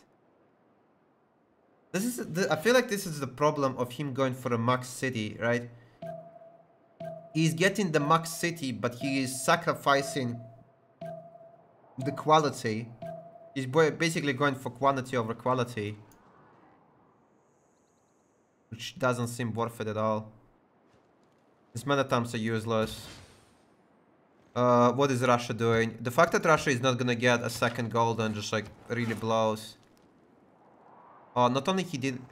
Okay, so CIVRU didn't get golden, Russia didn't get it, but it's even worse, Russia got normal. I mean, I guess, does it even matter?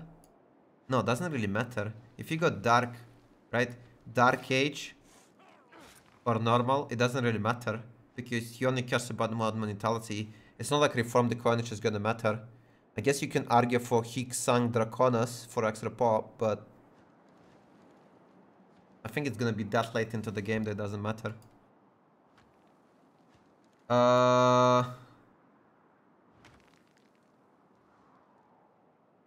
Okay. I think Dido is gonna start switching and sending all the traders to Aztec, which is gonna heavily boost him in the stats. Sadly for Aztec, he's on the biggest continent in the entire game, so he's not gonna get more than 4 luxes. Let's look at the stats. Penbrush 1990. Japan did... I think it did not get updated yet. But he has 150 culture. And he keeps building and building. It's gonna be good campuses in every good campus here.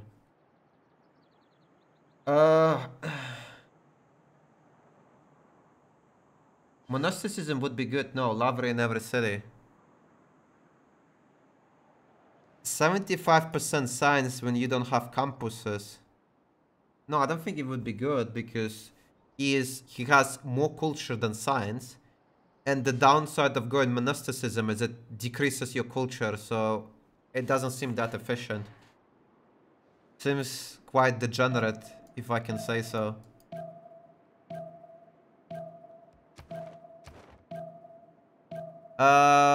Okay, I mean...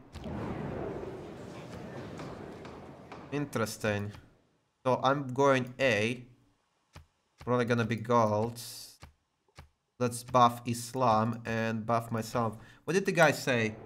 Добрый вечер, ты голосуешь за себя, а я против тебя. Отлично. Okay.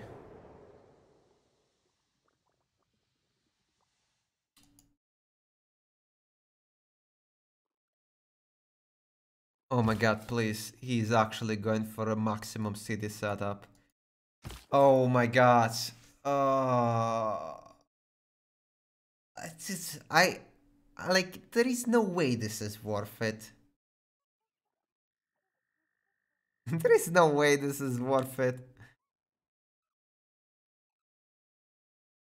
Like, I feel like instead of building 3 cities, I mean, this city with a dog shit observatory and this city with a dog shit observatory, I feel like you could have maximized it to...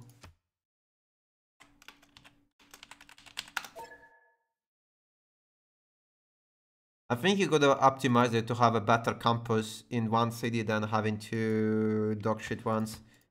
And I am pretty confident he would also be ecstatic instead of only being happy. He might even drive himself into unhappiness with this kind of play.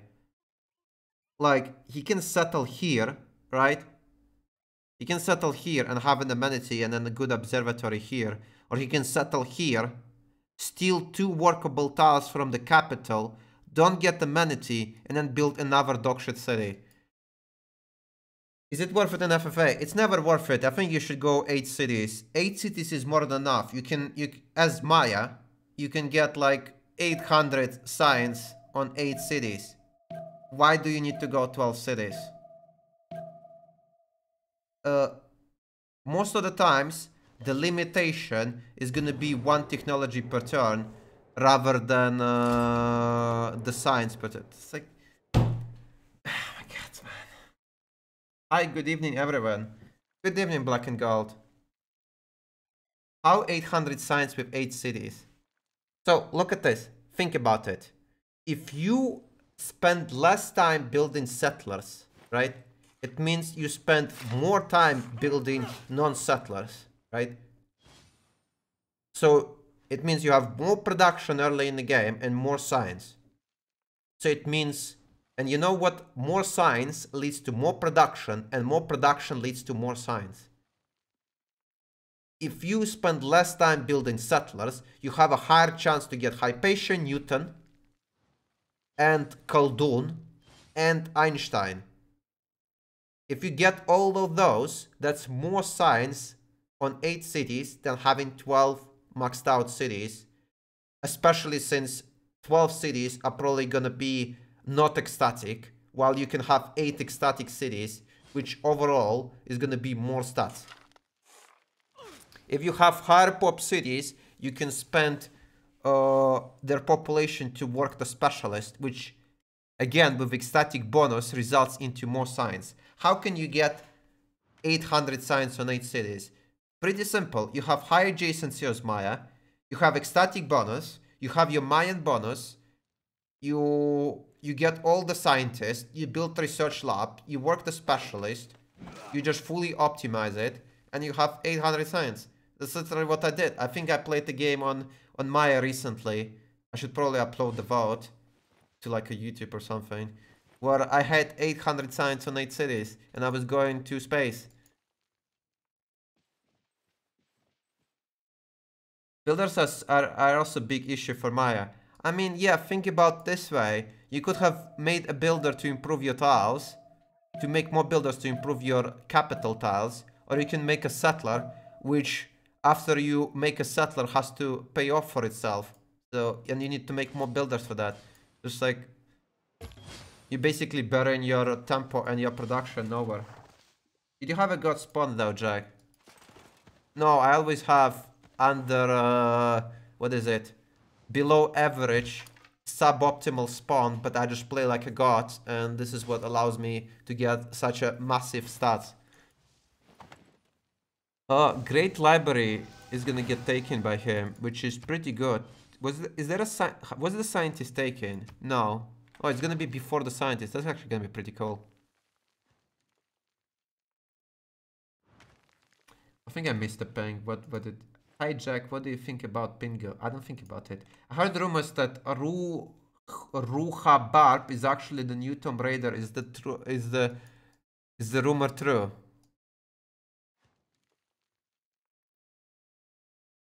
The new Tomb Raider?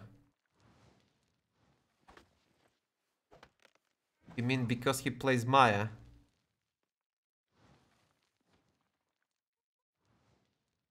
I don't know.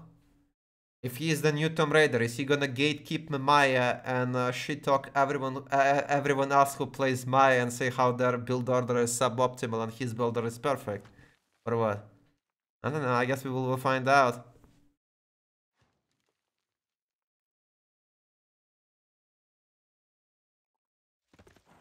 I remember how Tom was talking for 2 or 3 hours how his Maya is better than mine, going through every single VOD, showing how comparing each turn of cherry picking, comparing each turn and saying, oh, look at this, I have more stats than Jack. Oh, look at this, I have more stats than Jack. And then he was showing an examples of playing teamers while going builder first, while, you know, a peasants like me have to go double scout in FFA just to get golden admire, even with 2 unique stuff. Truly unbelievable. Diplo Quarter. What happened else here? I mean, minus 55, which is, what, only relevant for Russia, I guess, but his stats are shit. Died to men at arms. Who died to men at arms? And Roy got Diplo points. That's pretty good, I guess. I was actually expecting that Dido will have a higher stats, considering how high his production was. Doesn't seem to be the case. And it looks like Dido is gonna get heavily milked for gold. Here. At least 3 mines are gonna get pillaged next turn. Don't know if any of the cities are gonna get sniped, but the cities are the mines are definitely gonna get pillaged. Rome has like what, 6, 7, 8. Okay, not that bad, but I feel like if he went for Colosseum, and I don't know, I'm not a big fan of his setup. I also feel like he can easily get battleshipped and lose the capital. Maybe that's the reason he didn't put a plaza in Rome, because he's afraid of losing plaza. I mean, losing Rome and losing plaza eventually, which is gonna only, you know, further kinda kill him. Maybe that's why. Sifia is coming towards Lixius. Is this gonna be enough? Wait, it does actually look like it's gonna be enough. Yeah, they're actually gonna raise the city of Sifia. Oh, sorry, of Dido. Why am I saying Sifia? They're gonna raise the city of Dido. And they do a lot of heavy economic damage here. Okay, not bad. Maybe Gorgo. I mean, Gorgo is still only half the production of Dido. 50% is not relevant for Sifia. Oh, it is. It actually, you're right. It is relevant for Sifia because Sifia has, what is it? Initiation rights, so his faith kind of scaling. But his faith is still much lower than Russia. I think it's mostly for Russia. This is gonna get raised. There is no way he keeps it, especially on the coast. But he can move. I was about to say he can. I mean, I guess there was not enough movement that he could. I don't know. Maybe he mismoved there. I mean, he could definitely move it across the river before deleting the city, but didn't happen.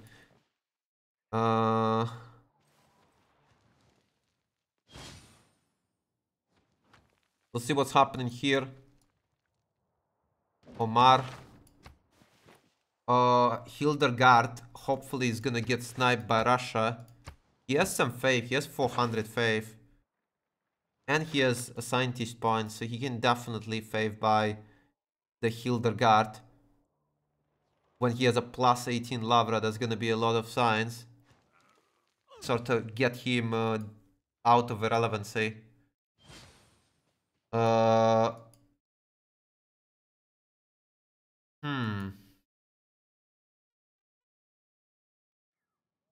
don't know if I should be feeling impressed or actually disgusted by the fact that this guy is actually doing a maximum city setup?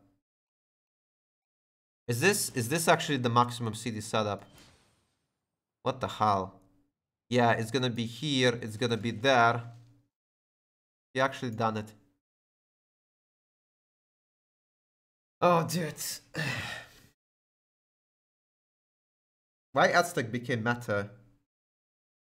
People just forgot that Aztec was good.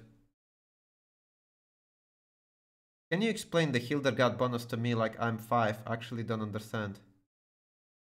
What do you mean? What you don't understand? Hildegard just gives adjacency of the holy site of science.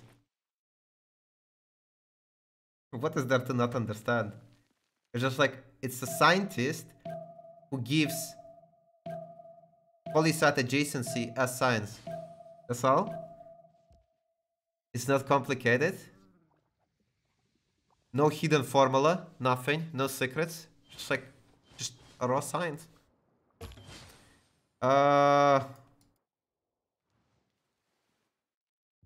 He followed the Reddit spreadsheet. Again, I'm not sure if I should be disgusted or impressed by this. I think a bit of both. Mostly disgust than the fact that I'm impressed. Like literally, what is it? How many cities is even in this one? 3, 6, 7, 8, 9, 10, 11, 12, 13.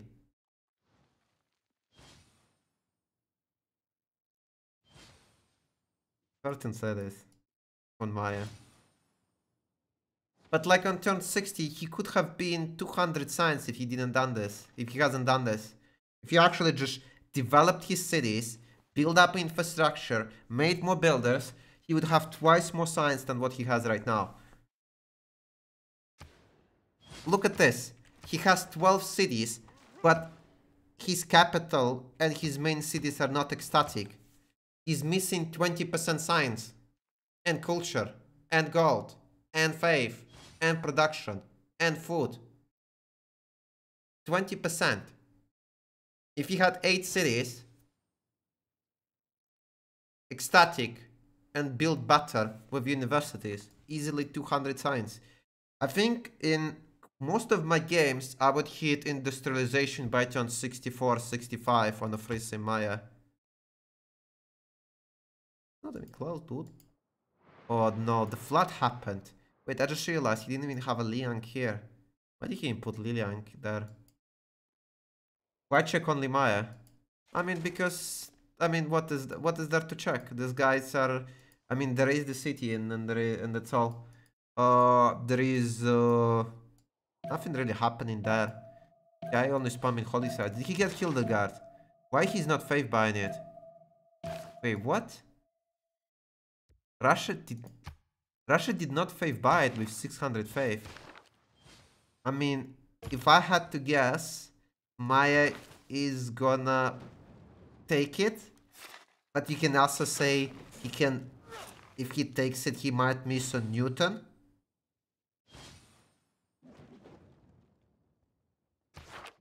So, not sure what is the correct play. I guess it's up to the debate. Check CS, Mr. Streamer. Nobody is controlling Taruga. Bologna is controlled by Dido, taken away from the Rome. Don't think it really matters for Dido because most of the district he has is harbors and a few campuses. Rapa Nui on Palman, again relevant for him. Kabul, nobody seized, but Japan should have killed it. Now it has a wall, it's a much bigger commitment. Odin is controlling Antananarivo on Russia, but I don't think he got any great writers because Japan...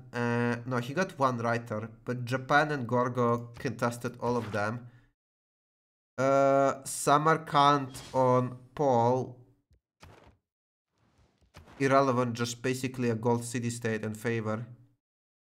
How is Taruga not controlled by anyone? Did the Russians not find it? No, they did find it. Hunza is controlled by Maya, who has no traders.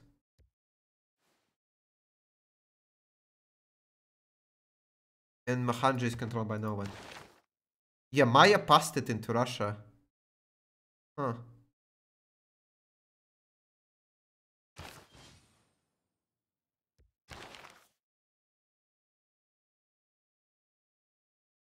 Interesting. Not sure if it's a good decision or bad decision, but like I said, there is a plus 18 Lavra, so it's 18 signs. Basically, I mean, not 50%, I guess you can say like, what, 35% of Russian science is gonna be coming from that scientist. When will Japan push Aztec? I think never, because they're on the same team.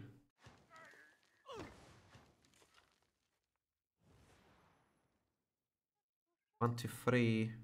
Okay, he's doing that. Like,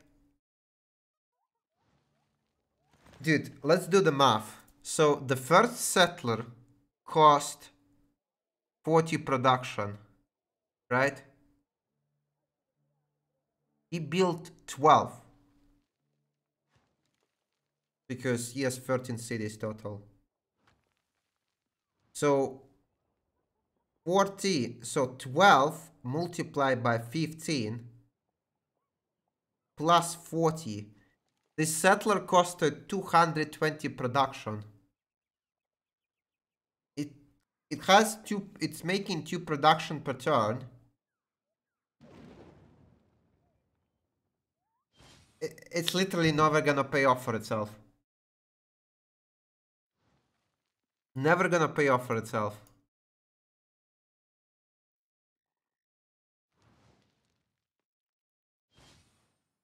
And he needs to invest shit ton of extra production to develop it. On top of playing 220. I don't know.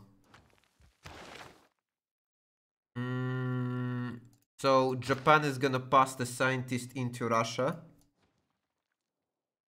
Pelman is getting his science up. I think it's just a matter of time before Sifia dies, right? And you can sort of say the same about the Gorgo, I guess. Unless Roman Gorgo can have some success on this front and, I don't know, screw Dido even more. I'm not sure how is Maya gonna fight with Japan when it has a lot less culture. Like, I feel like if you went with like maybe 8 cities, you could have been industrial era pushing by now. Instead, you're not even ahead of Japan. I mean, I guess with such a massive city count, you will get ahead of Japan at some point, but will you actually? 7, 8, 9 cities. Hard to say. Why did he not put up? Oh, I guess this is gonna be observatory. Suck me, Jack, suck me! But doesn't make sense. Why he wouldn't put it there? Welcome back. I don't get it. Hey, Farrell Rage Awesome. Thank you so much. Thank you so much for tier 3 sub. And thank you so much for 5 months. Welcome back. Thank you, my friend. Thank you. Thank you, thank you. Thank you, thank you. Much appreciated. Thank you, thank you. Thank you, dude.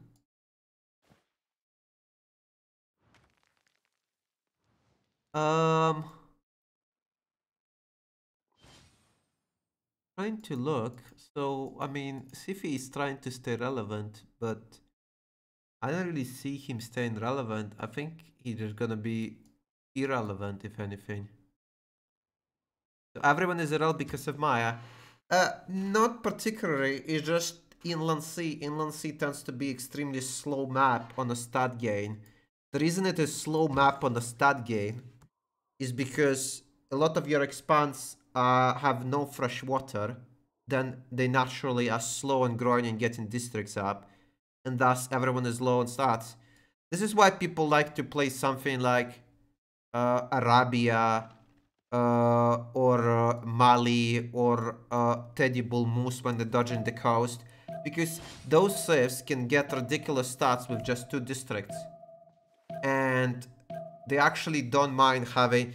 They actually have extremely slow early game and very explosive mid game. So yeah, the reason those civs maybe not played as much in Inland Sea is because people don't, a lot of teams don't like dodging the coast, right? Thus, Inland Sea just turns out to be a 2 naval, 2 war civ combination from both teams. And just like whoever wins the Caravel War wins the game.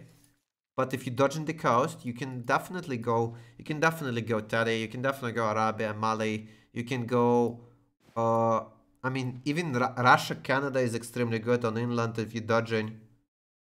I just feel like maybe, I mean, Russia didn't really have that many workable tiles in the capital. And then he also went for all his expands where no fresh water, thus he has extremely slow tempo. His theology was on turn 50, which is extremely weird.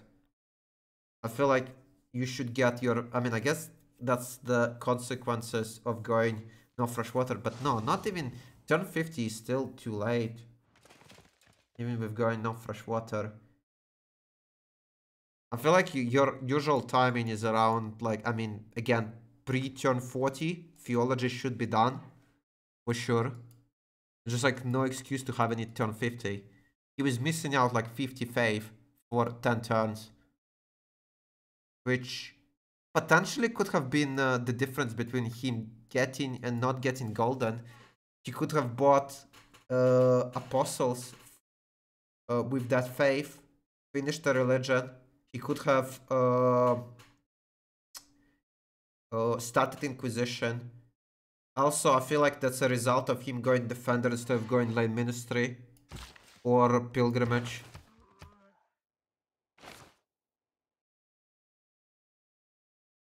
Do this in real life. Do what?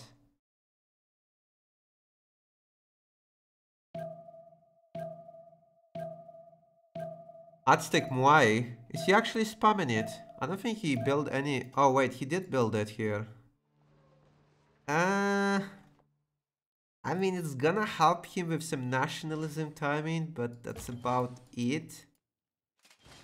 I mean, let's see if Russia can get to Cossacks. He can buy 2 trebuchets, get to Cossacks, right? Have faith by Cossacks, and maybe roll Scythia. If they roll Scythia, they can later roll Gorgo, and if Gorgo is rolled, and they have a naval control, they can get rid of Rome, and then they just like, just go for Diplo victory.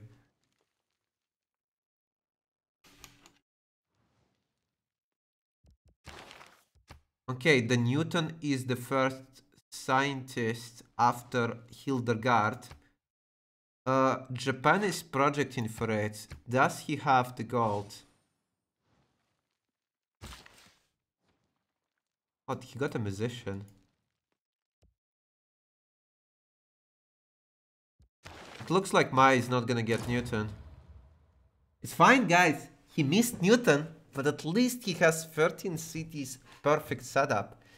This is, you know, the problem with this strat of going 13 cities Maya setup. You just miss out on other stuff, and then as a result, you have less science, even on a higher city count.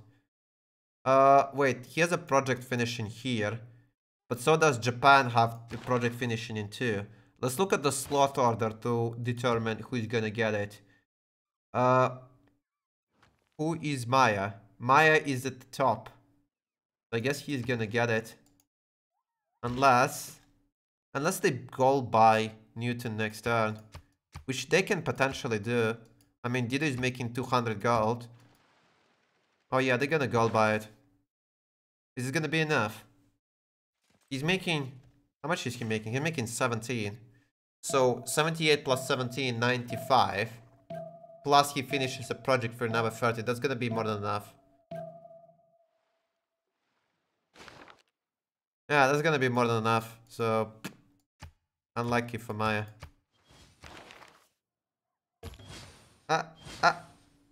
Good job. So, musician, who is it? Sebastian Bach, but he doesn't have any slots for it. The only slots that you can put music in is 1 in Palace, 2 in Apadana, 2 in Bank, this early in the game, and then Bolshoi. And I guess a Congo capital. And Sweden. Unique building. You can only hold 1 music. You can give it to somebody else. Probably a Pellman. Yeah, Pellman could use some culture. He doesn't have... Oh yeah, he has a Sister Chapel ceiling. Maybe it's already a music. Maybe they already fed him. He was at 90 culture. He got some culture. Maybe they already fed him music. Will he ever let this Maya thing go? I will never let it go. I mean, this is the most important part of the game because Maya is the guy who's gonna carry the game.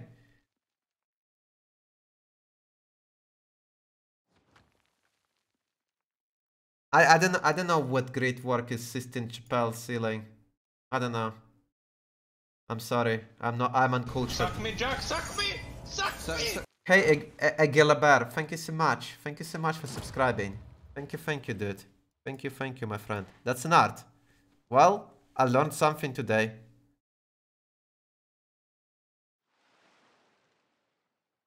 Look it up, don't go. Everyone knows that.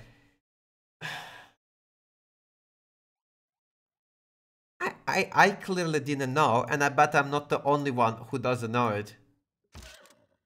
I cannot be the dumbest guy in the chat.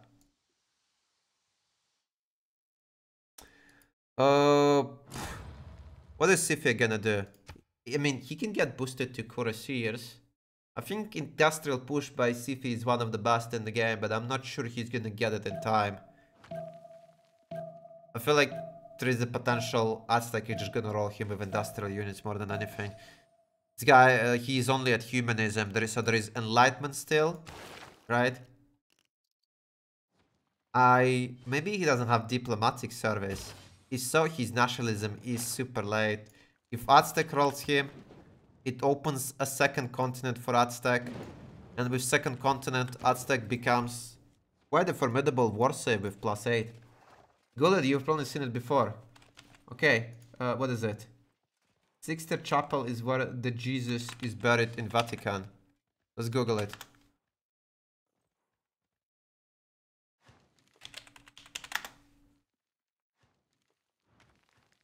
Oh yeah, I've seen it.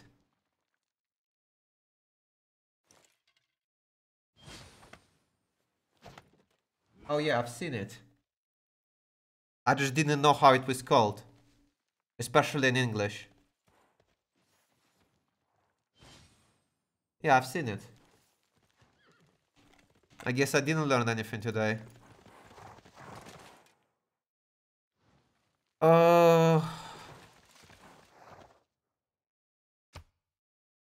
So let's check if he is... No, he's not happy. So the Khaldun... Who wants to get the Khaldun right now? Maybe Aztec. Khaldun is the scientist who gives you extra percentage bonus from being happy and ecstatic. Huh. Japan is gonna get a trader merchant. Is he even trading to anyone? Trading to Aztec. Okay. Why did he even pop the Newton? Did he even pop it yet? He already... No, he didn't. Send it here to Osaka. 210. I think there is a pretty good potential for Japan to have a fascism much earlier than Maya. And fascism is quite a massive difference. Mainly because you unlock the card towards producing tanks at the same time as fascism. So just like, and since the bonuses of card and fascism are multiplicative, you have basically 2.5 times more production than the guy who is lower on you on culture. And there is obviously a +5 from fascism itself. Machu. What is he gonna do with Machu? Theater. He already has a theater, no? St. Petersburg. Yeah, he has a theater already. Campus. Quite a lot of holy sites though. What's the favor? Faith. 227. His production is good. Maybe there is a chance. If only he didn't miss golden. You learned the name.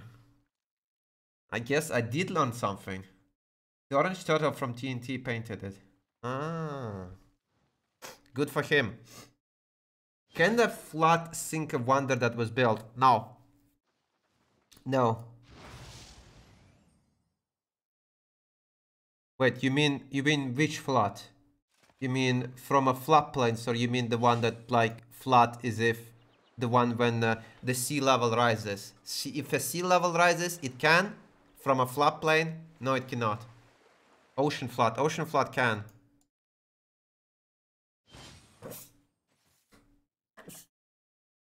Sorry.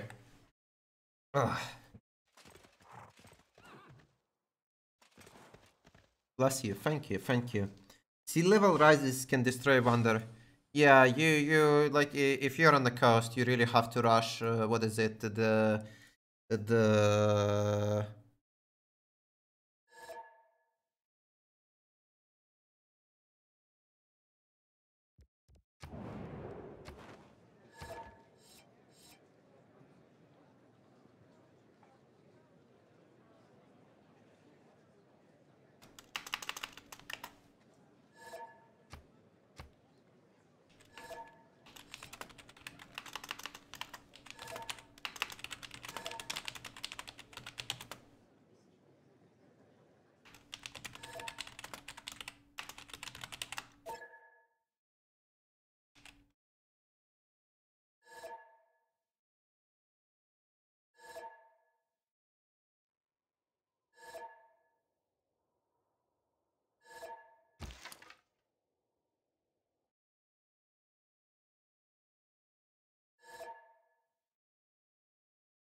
I'm so glad that the guy just completely ignored the fact that I said, you know, like, I literally said it won't get fixed by a relobby, and he just leaves.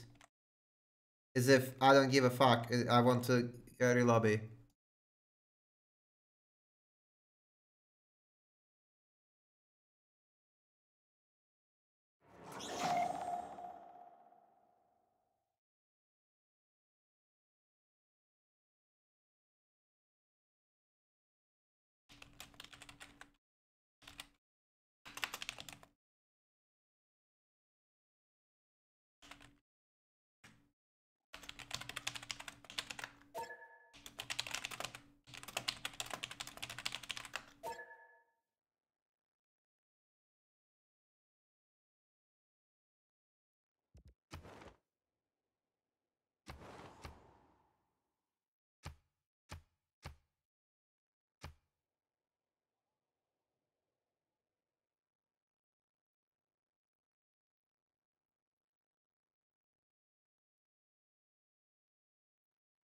Can't send advice.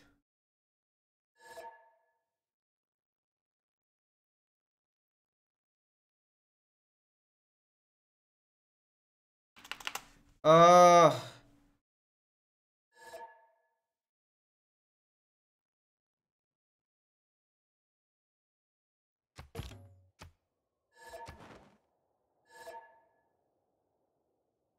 What?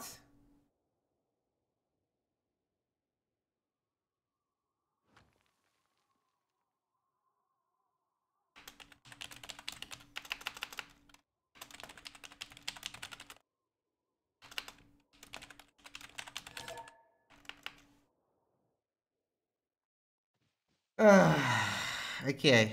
I think he just like what? I think he just like didn't wait. I think you cannot send it after you liberate it right away. I think it only procs the next turn or something. I don't understand, but I am pretty sure it doesn't get fixed by relobby, so... I mean, I guess I'm wrong. I guess I'm wrong. I guess he's right. But I didn't even understand.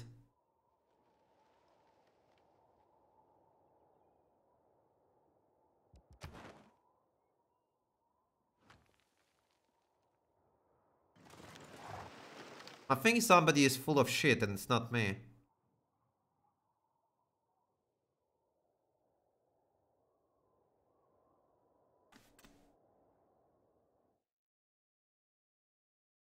Pretty sure maybe...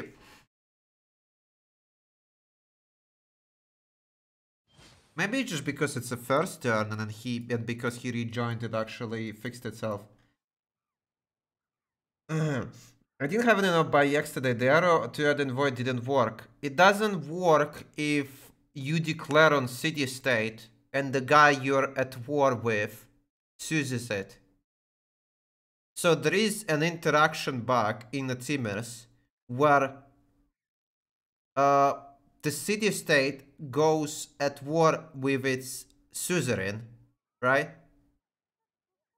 But if you declare on a city state and then your opponent chooses it, you can never peace the city state because you're like you cannot send an invoice where you're at war, and then the war resulted from the fact that you declared before you choose. So it's like weird interaction.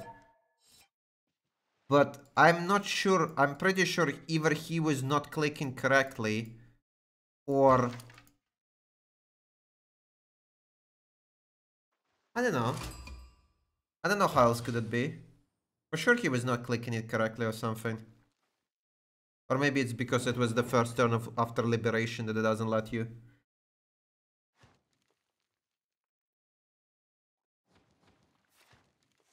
Okay, Newton is gonna get popped next turn.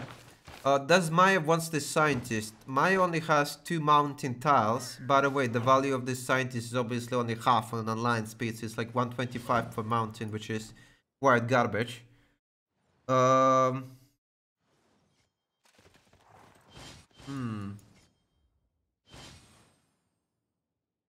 He's buying coursers. I mean, they have a lot of gold on Daida for Kozak. When Kazakus in 3 turns at 195. I'm actually surprised he doesn't have more Cossacks. That he can completely... Dude, he can do what I did on Hungary. He can build shit ton of UU cavalry. Then you roll a guy. You get a level 2. You upgrade to helicopter. And you spread cancer on the guy after it. Because level 2 helicopter is the most cancerous thing in the entire game. The unit that has a lot of movement that ignores the terrain and it has only 1 movement to pillage the tile, while also having one of the highest combat strength at the same time. He was talking about Taruga, not Nanmadal though.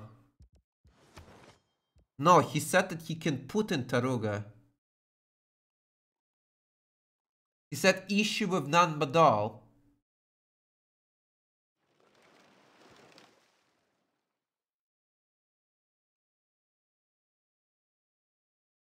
Issue with Nanmadal. He said he can send invoice to Taruga but not to Tanmandal.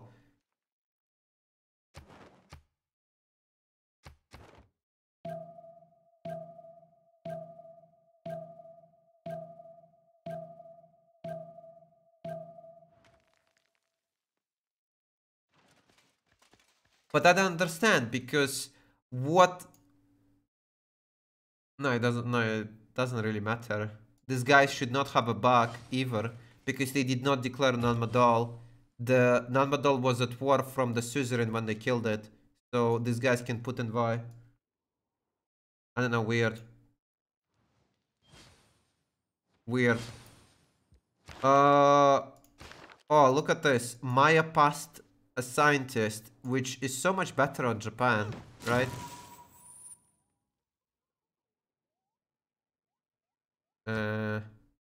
Region disconnected. How many technologies did Japan have compared to Maya? Maya 26, Japan 28. Japan has, I think, more science, right? More science, and he's gonna get the mountain scientist.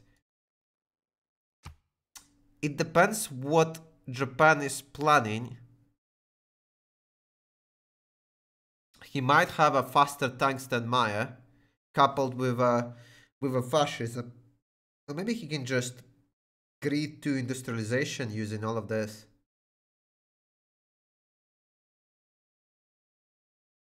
I think him liberating Anmadal temporarily backed him from sending invoice there. Yeah, I think for one turn. And I think he just like, I think he like opened it as soon as he liberated and he couldn't send invoice and he started panicking. And him rejoining refreshed the effect and he could send the invoice. But I think he would be able to send it no matter what the turn after. He just, you know, just panicked. Like, what does it mean to be a Civ Pro and what are the steps can I take to become a pro?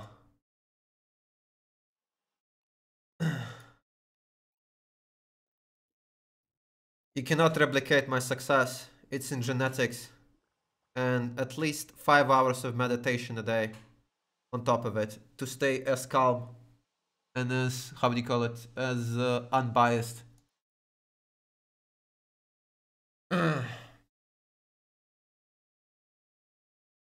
He was talking about the... No. No, we're talking down Mandal for sure. I'm not sure if the universities on this guy is ever gonna pay off. Like, what is it, 47 science next to 150 science Aztec. I think his universities, the one he's building right now, are just gonna feed the Aztec. Yeah, I think that he's just feeding Aztec at this point with this universities because Aztec will have to build a lot less. Aztec has extremely good campuses. This is what I said at the start of the game. Wait. When did the... This was his 5th city.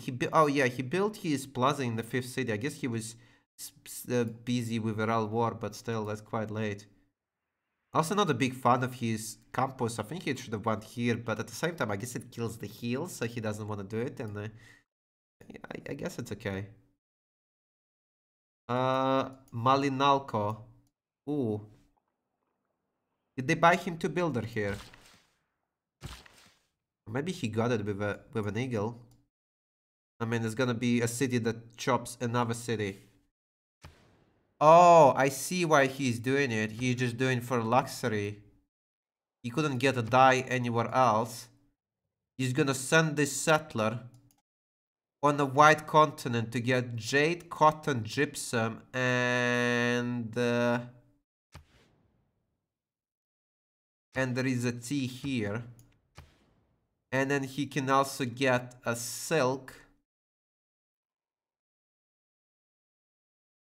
Yeah, I mean, if he can get 4 continents worth of luxus, we're talking about 16 extra attack, which is...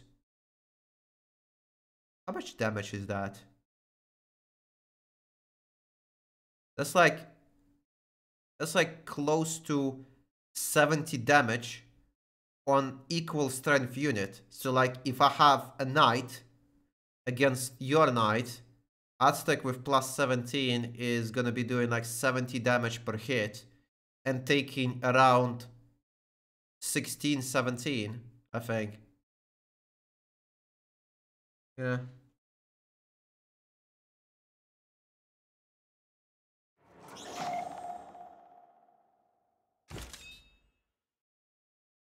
Yeah, this guy's. I'm not sure about this macho. I feel like this macho doesn't do anything. He doesn't have any district next to the mountains. Maybe just for golden. But he can't get golden with what? He couldn't get golden without that. With Cossacks. And Mahabadi.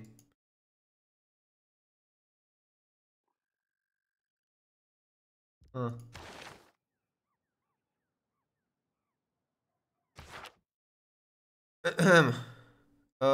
Encampment training. Is Rom actually gonna be going for industrial push and on her? On Dida? I hope nobody greeded for industrialization. Doesn't seem to be the case.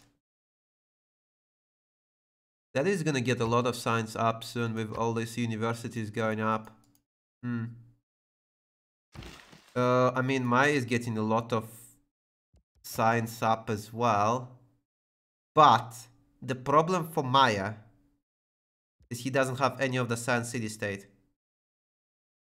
So, for example, Japan University right now is 6 because of Newton and 10 because of the city-state total. So it's 10 science.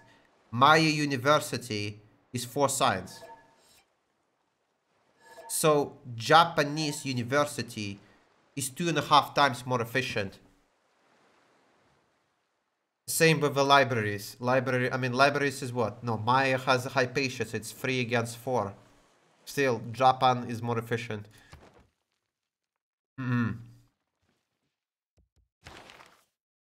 Why did he cancel the project? I don't get it. Oh, maybe he's gonna chop it. Archaeologist, really? Where is he even on a culture tree? Urbanization. How is Maya at urbanization already? Well, did he finish it? Maybe he finished it. Oh, he already finished urbanization. That's how. I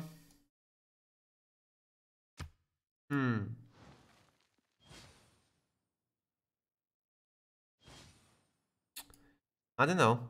I mean, I still in a belief that Japan is gonna be favored in this confrontation, but maybe I will be wrong. There is like what? There is 4 libraries going up next turn and 2 universities. That's gonna be a massive change in the science, like towards how you call it? Maya. What can he do? He can probably beat Japan to balloons. Maybe rocket arty, maybe nukes. I guess we will see. The real problem is gonna be the Cossacks and the fact that these guys don't have gold, right? With the amount of gold they're making, they cannot really fund a reasonable tank push or arty push. While, like, Dida alone is making more than the entire team combined and multiplied by 2. Okay, not exactly multiplied by 2, but like in the range of that. And then Aztec is making another 155. Yeah, they're starting to save for Cossacks, which Odin is probably buying like 2 a turn. Yeah, I don't get it. So he didn't really need Macho to get golden. So what's up with the useless Macho? I don't know. Civ6 is committing only 5 cities. Yeah, he fully committed to this push. And he did not raise a single city from Russia or Aztec, which is kinda a fail. I mean, if he raised a city from each one of them, that would sort of be worth it. But the fact that he didn't is like means he just fell behind and he can't do anything anymore. CFA spam. Yeah, and again, I really dislike the universities. I feel like he cannot catch up in science anymore.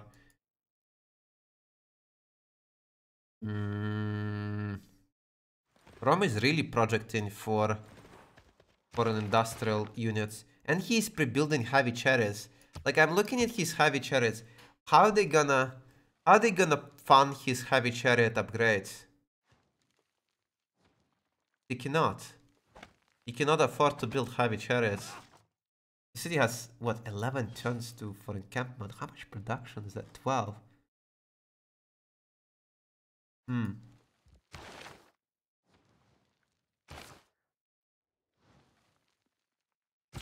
I don't get it. Why he didn't finish a project for the scientist?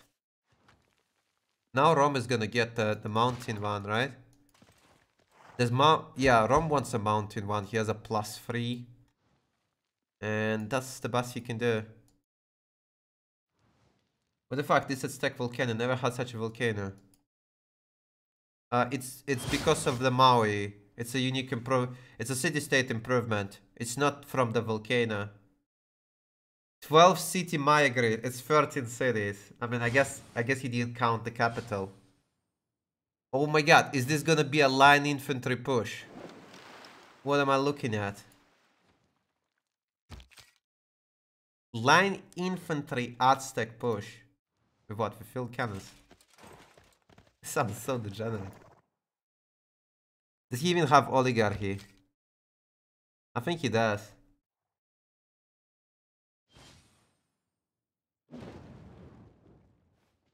When Kazakus? Oh. Oh. Heading northwest. I guess it can unimprove all of this. Wait, I'm pretty sure if it pillages the temple, it's gonna cancel the Mahabodhi. Who even won the Diplo? Oh, Russians have 5 out of 20. Germans have 2 out of 20.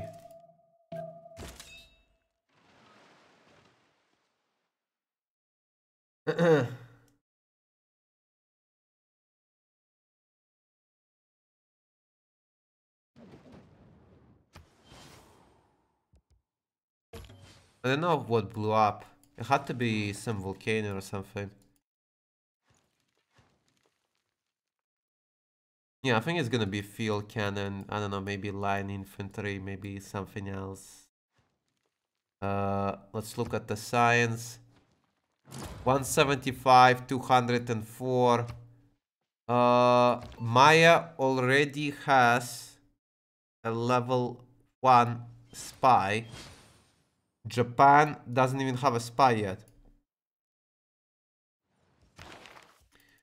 I really don't understand why Japan did not finish a project to get the scientist, the mountain scientist, when he has a 4 mountain tile. Because that's what? That's 500 science, right? It could really help him to get to industrialization faster while still keeping up like relevancy and going for the tanks.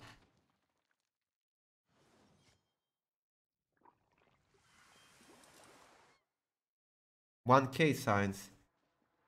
No, it's 500. It's half because it's online speed. You look at the amount of traders like going towards this guy.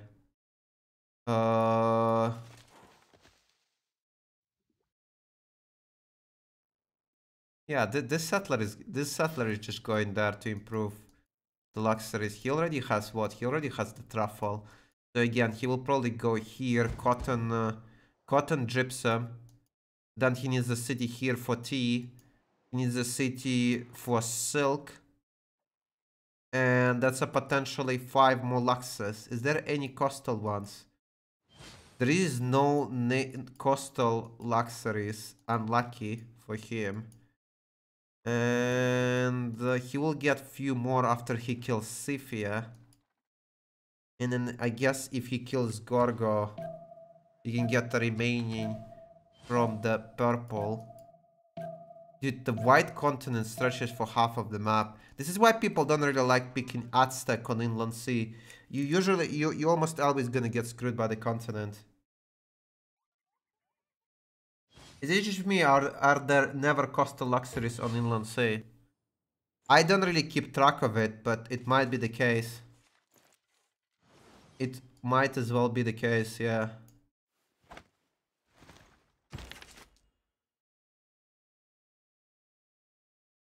Huh.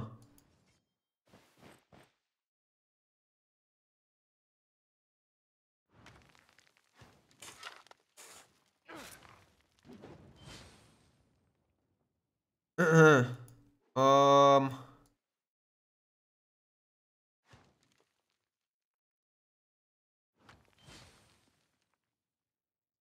So what's the Mayan plan? He's going for rifling. Did he improve the niter at least? Please don't tell me he's hard teching it. He might. I don't see niter improved. I think he might be hard teching it. I think he's hard teching it. Yeah. Improved. Above El Matador. Oh yeah, okay, he has it. Okay, then he's not hard teching it.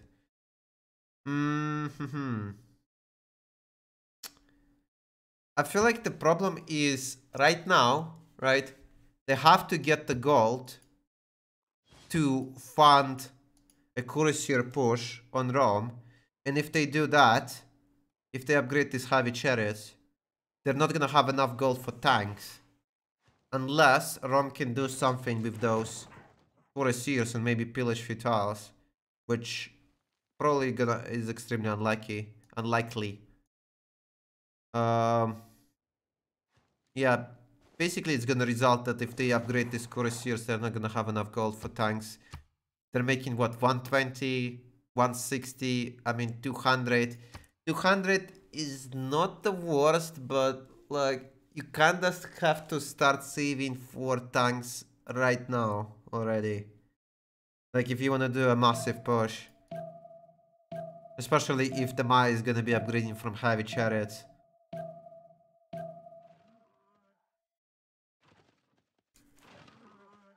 I see bonus resources, but not luxury. He's talking about luxuries on the coast, like pearls, like whales, like what is it? What else is there? Pearls, whales, amber. Pearls, whales, amber, turtle. Yeah. I don't remember if they can spawn on inland sea. I don't recall my games to say if I had them or not have them, or I never had them. I don't know.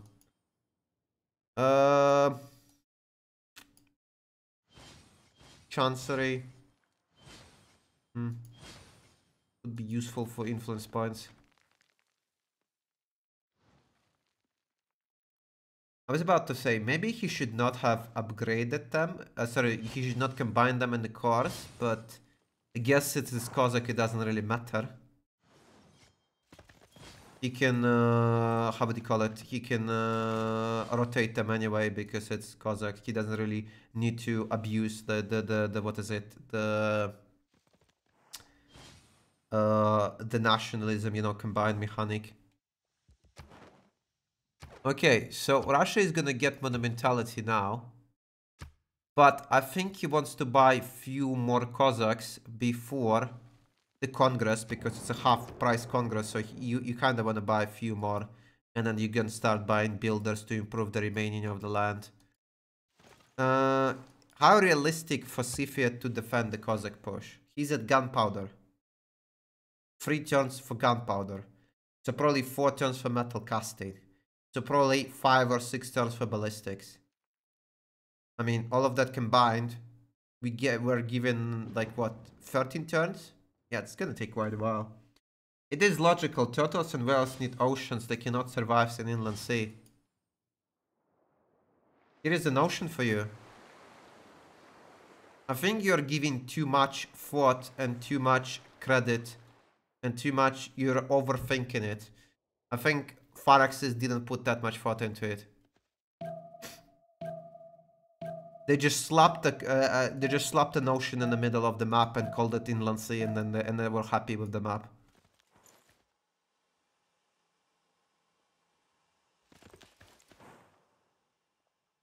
I mean, you know, the Bermuda Triangle can also not spawn inside the inland sea. It wouldn't make sense, but it does.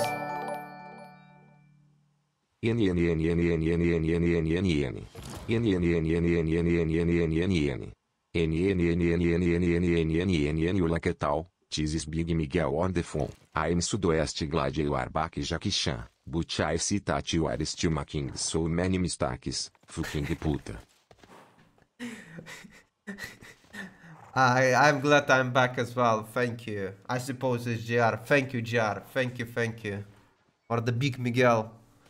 Thank you, my friend. I don't think I made any mistake in this cast, except for the fact that I said that Gorgo could steal a settler of Scythia, which is not even my mistake. These guys didn't put the team names in front of their cities, so it's actually their mistake. They confused me. Otherwise, like, so it's on them. That's the only mistake that happened here. Thank you. 200 rubles. I don't remember the current, what is it? The current rate. I think ruble went to what? I think actually ruble went up in price. I mean, like, with the, like, it was, like, before this, all the accident happened, it was around 75 to 80 rubles per dollar. Then it went to 100. And I think right now it's like, it dropped all the way down. Like, it was like a week ago, it was like 65. I don't remember the current rate. Yeah. Crazy fluctuations. Like half a USD. No, actually ruble, you can get more dollars per ruble right now than before.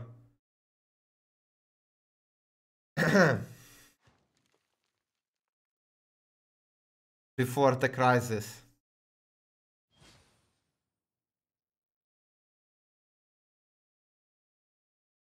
Yeah.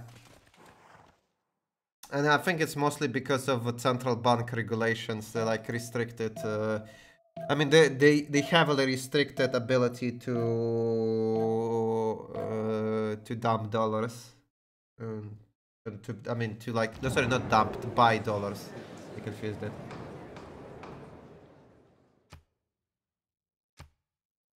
Okay, I have to vote A, right? I think nobody has a T. Russian bot streamer calls. Oh, dude. Get me out of here, I'm not taking sides, man.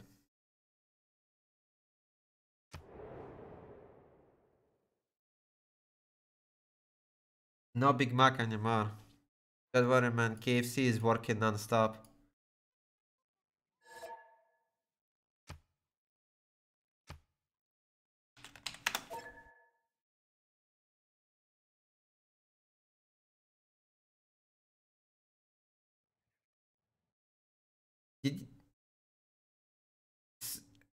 Civ is already buffed. Yeah, I mean, yeah, he will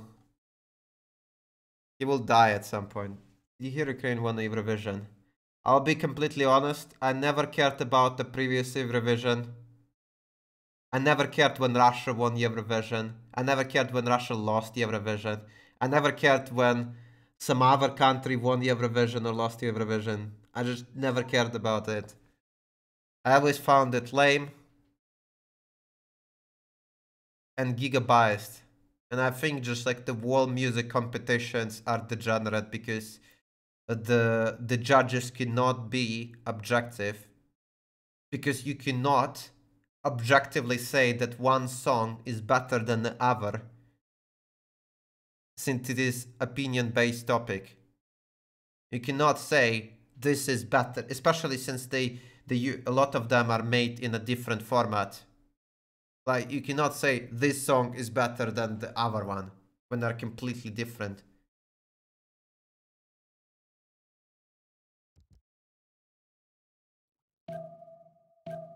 I like this song. Good for you, dude. If it's political, it's even worth it. Everyone should know the song.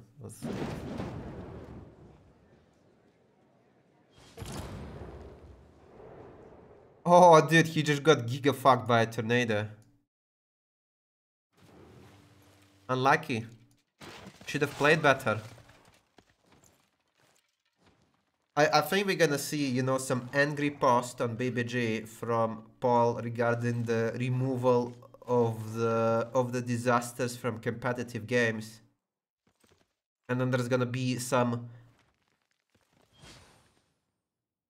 unspoken hero suggesting him to just upgrade his Liang or play better. Look at the amount of Cossacks coming for him. But I don't see the bombards. Where is the bombards? What general is that? Ananadzinga is a renaissance, so it works in industrial units, which Cossacks are. I think he's dead. The only sad thing right now is I don't see Parliament pushing with field cannons, which would be extremely handy because the Aztec field cannons are just gonna be obliterating all the units. I can understand people whose major achievements and major pride is being born somewhere else.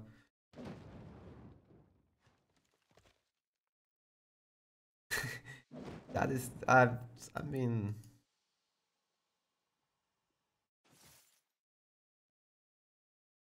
people always find, you know, something to flex with.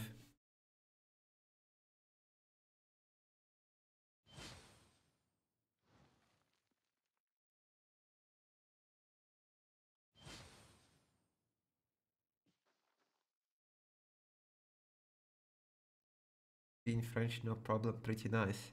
I only been to France once, and I don't really remember much of how the parish looked. But I must say, dude, when I was on my trip again, dude, you know, when I was going through some villages, holy shit, I had, you know, the weird feeling inside of me. I was extremely grateful that I was born in a big city, or like, you know, like imagine getting born in a village, and you basically, you know, like you have kinda no potential to get out of it. I mean, like, you know, you have no way to get a good education. There is almost no career growth there. You're making no money. There's like, it's like you basically people. A lot of people who are born like in like a small village or something, like, especially not in the first world country. You're just gonna stay in that village your entire life, probably growing potatoes and carrots, and not much you can do.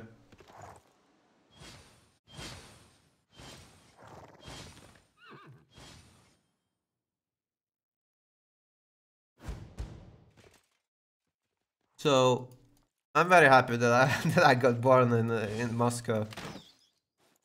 So, you know, it could have been a lot worse. Dodged the bullet by not being a farmer.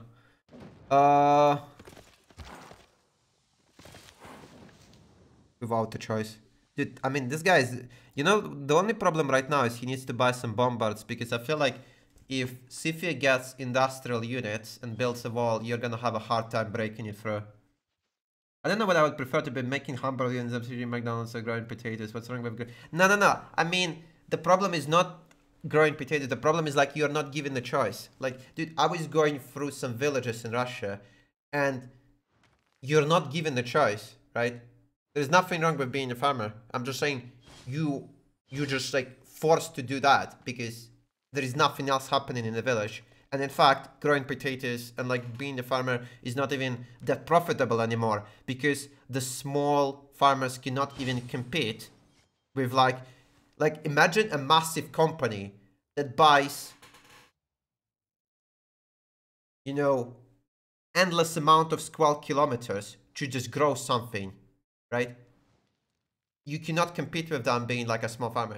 You're basically fucked. You're like if you're born in a village, you basically can't live, right? You're just like you're economically bound to stay there. And even if you go to the major city, right? What do you have to offer, right? You don't have education. You don't have any advantage over anyone else. You're just kind of screwed.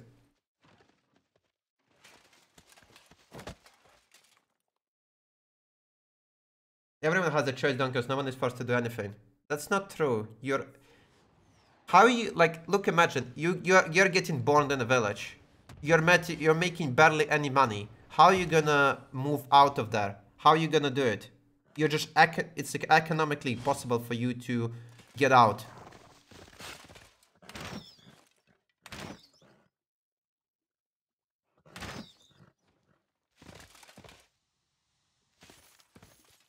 I mean, it's better to be a French peasant than a Russian peasant. Yeah, I completely agree. I'm just saying, I was going through one city, right? Which is probably not even the worst, like, village. Like, it was like a small city. With like, which go, you know, like, which is somewhat a historical center. And I was honestly getting scared for people who live there. I was feeling uncomfortable because it was like such a shithole. It felt like the you can see that it's straight up dying. The city is straight up economically dying, and the people who live there maybe are not even aware, because you know, like, you know what's the worst about being born there? You don't even know that there is, you can expect a higher standard of living, right? You just assume life is good because that's all you know, right? It's like, imagine when you taste something good, you can't go back to tasting or like enjoying something that's much worse, because you know how good stuff feels, right? But the people who don't know how the good stuff feels, they think they're fine, right? So this is what's scary when you're going through this and you see the people who live in poverty with like no ambitions and everything, and they're not even aware that they can expect better quality of life. I've been in a small town, fuckface. I went and studied in the big city that came back. It's different because you live in a first world country. Imagine if you were born in some literally village in the middle of the Russia, making 150 bucks. You're like, let's say your parents will be making 150 bucks a month, and you physically cannot go to the main city because you cannot afford an apartment or, like, you know, staying there, and then you have also nothing to offer above the guys who already live in the city. And it's like, it's not only Russia. There is, like, you know, outside of the first world countries, it is, a lot of people are just born screwed and they can do nothing to change their position.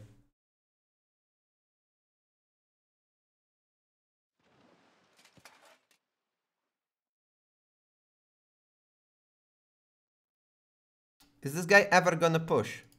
He's not even pre-building anything.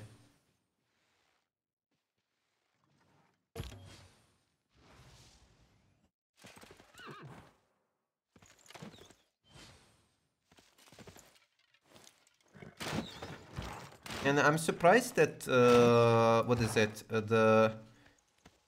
I think Russia could have attacked and retreated and promoted. Dude.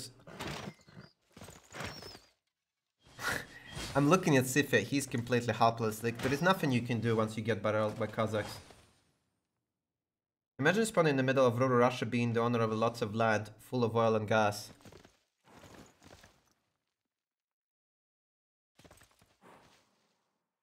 I don't think it's gonna end up well for you, no? I mean, you know, as a single person, as an entity, I mean, like, as a single person, you cannot really, you know, start, what is it? Can you call it? Getting the gas and oil and then selling it. So, at some point, you just, like, I don't know, get forcefully buyed out by a company, and then, like, they're gonna mine the gas, and you don't really gonna get anything out of it. I don't know. Not exactly sure. But whatever it is, it's gonna suck for you. Japan is starting. Please don't tell me Japan went for industrialization. He did not. He went straight for rifling, but the Maya decided to switch to industrialization, which I think is a massive mistake, because what's gonna end up happening right now is he's gonna miss his opportunity to kill Japan, right? And then these two guys are dead, and then you're facing 4 versus 2. Have you ever been to Vladivostok? No. It's super far away. I mean, I must say, right? So I was born in Moscow and I lived my whole entire life in Moscow, right? And usually there is, you know, like, especially in Moscow, people like to say that, you know, like, to try to pretend that the rest of the Russia is complete dog shit. It's not. I went through a lot of major cities on our trip, on our car trip. We went north and we went east and we went through, in the major cities, like, you know, like the big ones, like 500 plus thousand people. It's pretty good. It's nothing in comparison to Moscow, right? Like, Moscow is literally miles ahead, like at least a century ahead of them. But it's not that bad. Like, you, like... But, like, if you look at the villages, it's just horrible. Like, Russian villages are, like, literally dying and there is nothing going for them. And if you're born there, you're giga-fucked. Have you ever thought about emigrating? Did I think about emigrating? I can tell you even more. My brother wants to move us from Russia to Australia at some point. He wants to do it in the next... Oh no, Australia or New Zealand. My brother is like... is planning to move the entire family there. So... himself, me, and our parents. Outback Jack. Probably gonna be New Zealand more than Australia because it's like the amount of disgusting animals and insects that want to kill you. Australia is too much to have, you know, a peaceful and enjoyable life. I don't really want to be checking my boot every time I go walk out that there is no, what is it, black mamba or like, I don't know, a scorpion. Or just like, I hope there is no crocodile inside my toilet or like my backyard. Why insulting Damodar? I'm not insulting him, but it's actually true. Damodar himself said he always checks his boots for a spider or something venomous inside of it. I don't really want to be. I don't really want to be doing it. It's gonna be cancer. So look at this. Rom is actually starting his push, but I think he used his whole team resources and that, right? Yeah, they have no gold. So they funded his push, didn't even fully fund it, and he barely has enough to do even any damage to Dido. So not sure how this is gonna go. This is probably the reason the time push by Maya got delayed. And this guy's barely making any gold. Coupled with the fact that CIVRU is already dead, and he's gonna get milked for more gold. Yeah, that's looking pretty bad. I don't think CIVRU even escapes in this. He's currently building a settler while the city is gonna get rolled. And I'm not sure why Odin was so slow on moving his units. But Russia is gonna kill Kuluba next turn. Maybe even this turn.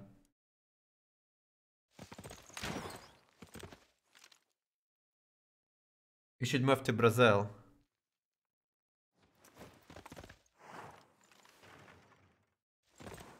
Good, look at this. Through one tile choke. What a nice unit, guys. I remember when people were trying to convince others that the Cossack is balanced while it had a +5 combat bonus. And I think it had something else busted on top of it. I don't remember. So right now they have the same strength in cavalry, but in the base game they have a +5 on top of it. They're just like that unit just like auto rolls. Where vote for England? Dude, I told you again. I have a Union Jack right here. And on my bin. Here it is, a Union Jack. Oh.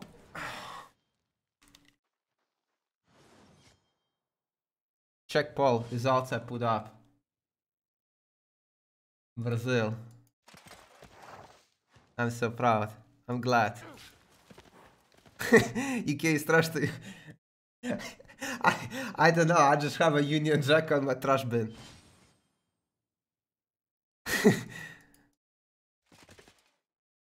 There is no context in it. I don't know. I just like my brother put it at some point, My brother has a fetish of putting Union Jack everywhere, and he decided like he puts it like he puts it literally everywhere. He just like I don't know. He buys the Union Jacks and just put them everywhere, and he put it on the trash bin, and then I never removed it. Maya City layout looks fabulous in map. I mean it looks cool, but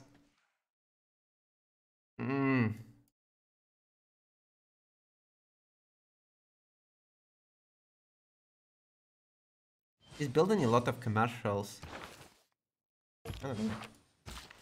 Now just stop saying the trash. I cannot. I said the trash can and you said it was incorrect. Now I said trash bin. It's apparently still incorrect. Wait, I think he just dies, right? What the fuck? You can just kill him for one tile choke.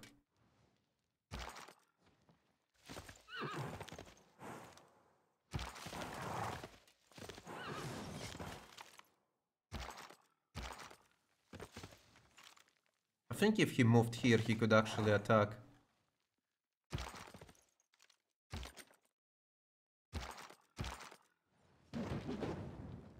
Is it a fucking ban? Can you explain the Maya has interaction? No, I cannot. Wait, isn't CIVRU just entirely dead? He cannot settle in time. His only settle in time is the banana. And I feel like it's gonna be, first of all, he's not gonna survive for that long. And second, I feel like by the time he walks there, it's gonna grow there. The ability to move after attack is huge. Yes. I like the idea, but I feel like it's just impossible to balance. Sort of, right? The only reason like Cossacks are not as strong is because cavalry itself is kinda a trashy unit. Like if cavalry was not a trash unit, the Cossacks would be... I mean, I guess it was the most broken unit in the base game when cuirassiers did not exist, so cavalry was good.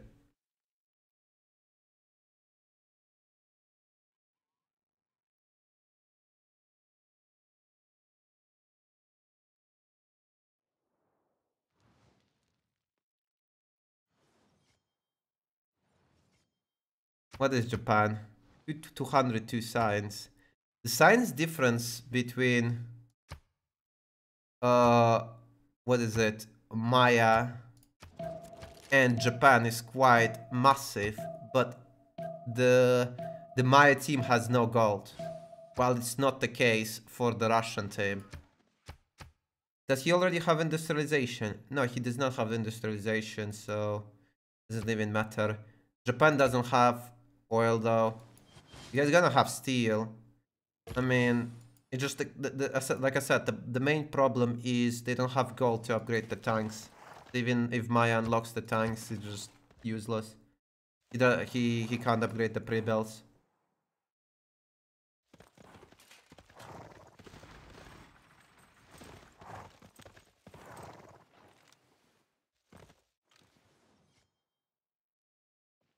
Is he killing it, the city? This is so fucking disgusting how he can like move like that. I think the field cannot shoot. Is this? Oh no, he has the wrong general. It's gonna take him quite a while to shoot it down. But he's dead.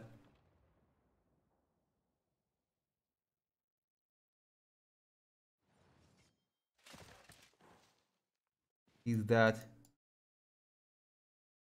Oh.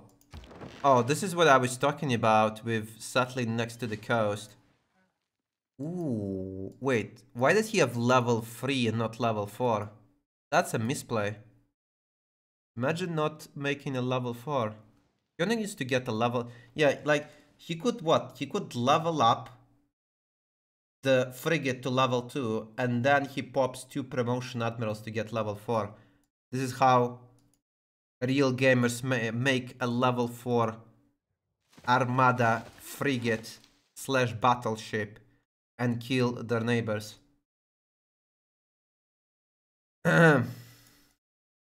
I don't know, let's look at the gold again. There is approximately 300 gold on the German team.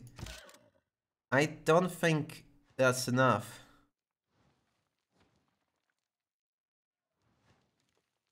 I don't think that's enough. Ideology in 3 turns for Roy Batty. Natural history in 5 for Maya. So soon enough, there's gonna be a fascism on Japan, and not only he's gonna be outproducing Maya, he's also gonna be having a massive combat bonus advantage. Is this a heal? It's not a heal. Oh, then he can shoot it down with trebuchet.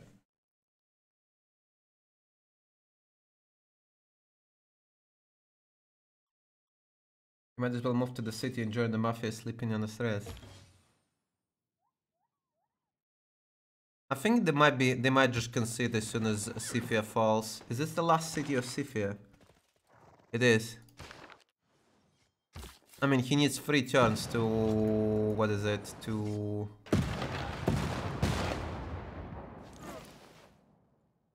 Is he dead?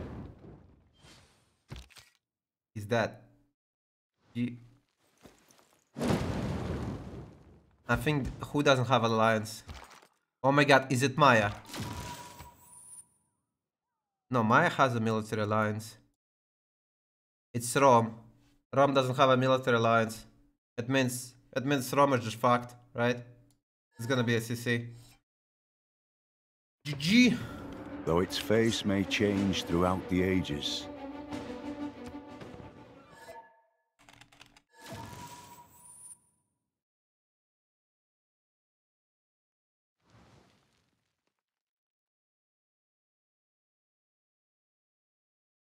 Oh.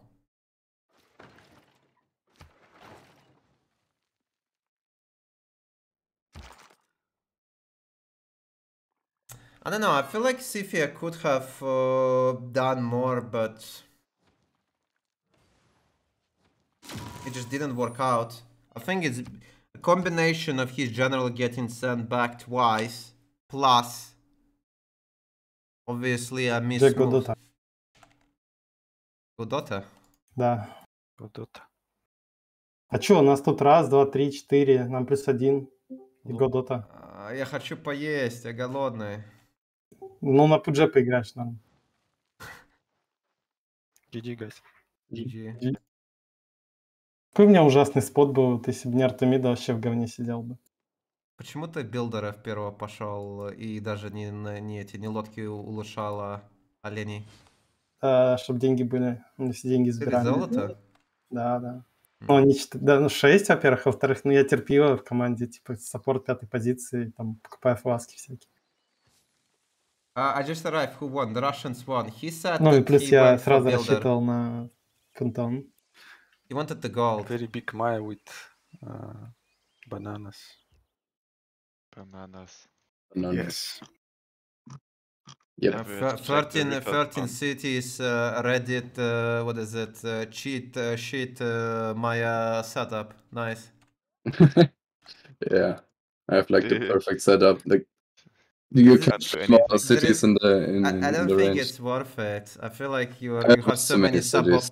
I mean, you have such a suboptimal cities though as a result of this.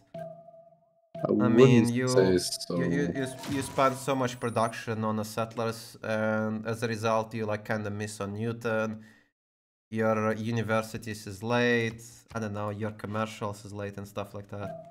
Yeah, it's maybe would have been better if I didn't spam so many cities, but I think if you went 8 cities and build them up, it would be much better, especially so that you can get Newton, you can get the ecstatic scientist, and all your cities would be ecstatic. I think it's just much better than going 13 cities. I have the happy scientists, but yeah. Yeah, but cities. Like amenities, you don't have any, all of your cities are unhappy. No, they're on 0. I mean, okay, I mean, unhappy is if like they don't have happy bonus. Yes, like 0 is basically shit. Yeah, especially with Colosseum and on Maya, it's like garbage. Yeah, there were also not many Luxus in our team. not many duplicates. So how did Which- Dave manage to lose No. a settler while No. having an archer on top of the settler? We're not talking about that. You didn't see that. That didn't happen. And I almost missed the golden as well as Gorgo. No, it was all calculated. Come on, man. Calculated, yeah. One Calculated. turn before a panic chop of a hoplite. No, I chopped the settler actually. I chopped settler because I had card, and yeah, I switched off production, but I got hoplites in time. Yes, calculated. If he managed to lose his general twice or 3 times during the push on Aztec capital. It felt like you were gonna kill Aztec and then I don't know, something went wrong. Yeah, something went wrong. True. What went wrong? What do you think, Jack? I don't think he could kill. I mean, now I check Jack's stream and I see your spawn with double reef fish, lol. And a double 2-3 deer as well. Yeah, that's super Yeah, early tempo, yeah. One good city capital is good and other are very bad. Yeah, sure, yeah. But I mean, your cap is just so defense. I don't know.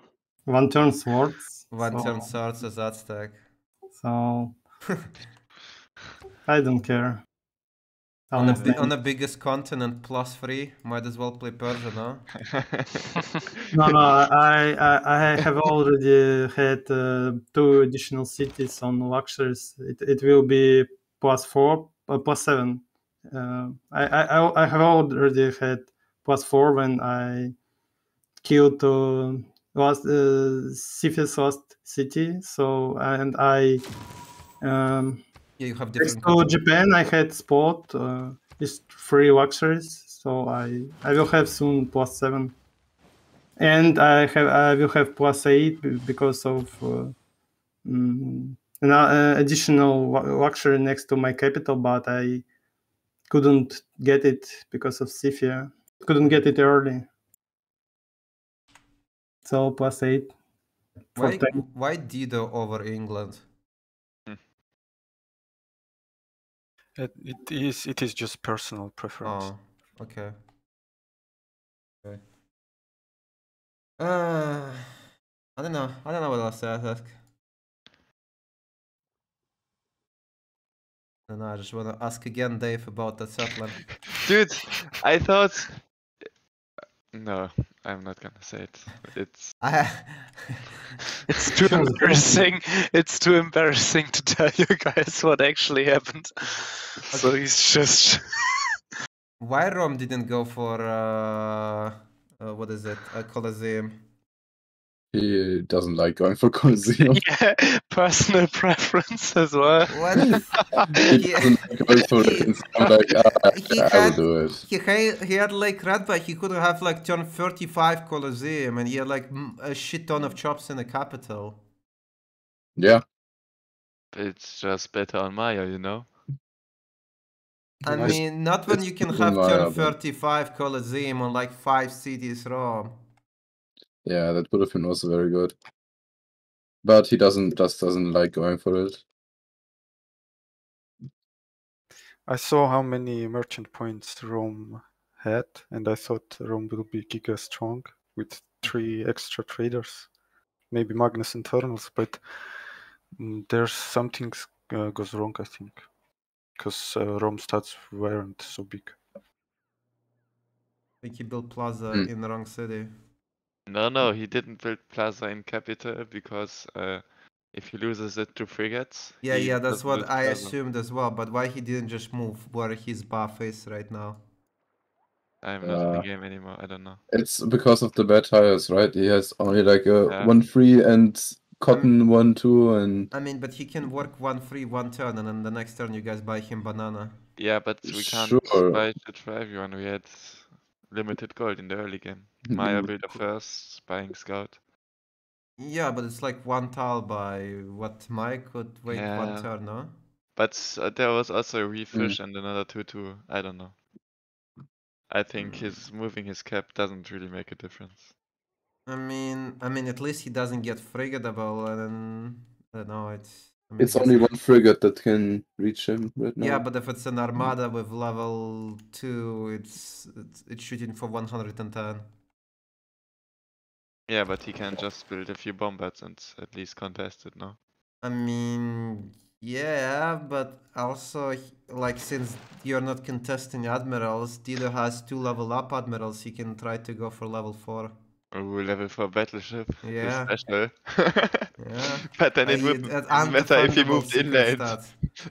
Then he could have even moved 4 tiles inland and still would have gotten battleshipped. I mean, yes, but like the battleship has to expose itself to actually shoot if it's so far inland that you can shoot it down. Yeah, that's true. Game finish, who But won? also Russians if won. the game goes to battleships, I think we kinda ought to lose because they have naval traders all game. No? I mean, yes, but they were all running internals. I mean, Dido was running internals, Oh. but yeah, in the mid game, yeah, you lose a lot. Yeah. I don't know. I mean, What did you say? I don't know. I mean, I want to mention it again, but I feel like if something didn't go wrong early game for Gorgo, Gorgo could put more pressure on Dido. Dude, Dido was man at arms pushing me. I was shitting my pants. Yeah, because he had twice more production than you. He had like what? He had a gypsum shuttle in the capital with a 1-4 deer and a 3-2 banan. What the fuck? Maybe we should have just remapped. Yeah, maybe. But our spawns were decent as well. I don't think that this map should be played without water. I think it can be played without any water. You can't play. You just in general you will just nuked from bottom. Nuked. Most of the really. time. You can pick something that can just win the game on land or scales much better. You can pick something like Mali, Arabia, or Canada. You cannot nuke Canada. But all these shitters were banned. Yes, actually, yes, but there is like a lot of problems like gold and like you can't put safe cities. Короче, не слушайте эту тупицу, она, блядь, город под двоих ставит и проебывает его. Ты не пришел пушить там Эндарпс, его не проебал, кстати. Чел, ты единственный из нас, кто город проебал, понимаешь? Oh, Pellman is flaming him for losing city. Ладно, похуй, пошли в доту, алло. Я не хочу, конечно, налагает. Да ладно, пошли парочку скатаем. Okay, they think that you cannot play without naval. I mean, I'm not a big fan of dodging naval, but I think if you're gonna dodge naval, you have to pick a civ that can like literally win the game on the land, and it has to be something along the lines of Arabia, Mali, Canada, Teddy Bull Moose, maybe Russia, and I don't know what else. Who else can win the game?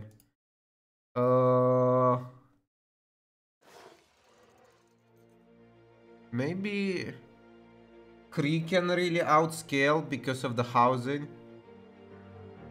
Hungary. I don't, you know. So here is my thought process with Hungary on Inland Sea, right? You're not guaranteed to have a river, so that's a massive disadvantage. Like, look at this. No, I think it does. No, we have to like do it like this, because I think the biases are treated differently when you use single player. But the problem with the Hungary on an inland sea is it's not gonna have a river a lot of times. I specifically kept loading in, and you're just not guaranteed it. But on the other side, on inland sea, there is more flat tiles and less production, right? Which makes the levies a lot more disgusting. So it has a potential, right? And I really like Hungary on Inland Sea. Because again, the levies are just gonna be straight up disgusting. The amount, like, the city-states spawn in tundra, so they're not really, you know, a nice a nice thing to kill, to like take as a part of your empire. The land is mostly flat, so the levied units are moving extremely fast. And there is usually everyone has a low production. Huh? What?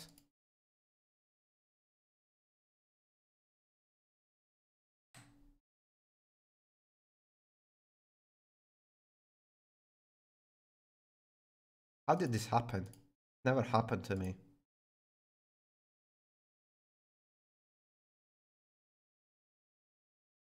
So yeah, I like Hungary on Inland Sea, but I feel like you just have to accept the fact that you're not gonna you have when you pick Hungary, you're just picking it for levies and not for the river. I mean, you might have a river in the capital. Actually, not even the capital.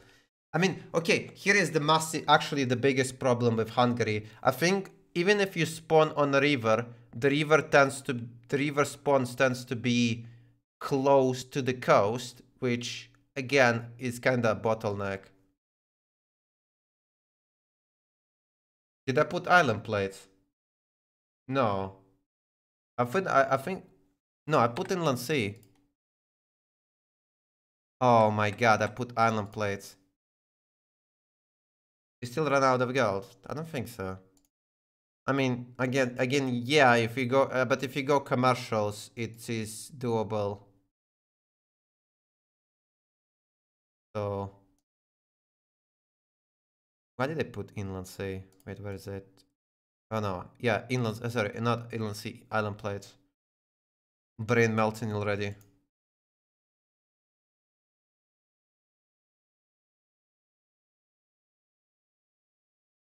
I don't know. I mean, the thing with the levied units, they can distract the opponent's naval safe, and you have a global presence on Inland Sea, which is quite massive. I think it's completely fine to play Hungary on this map, but like I said, you have to just play without your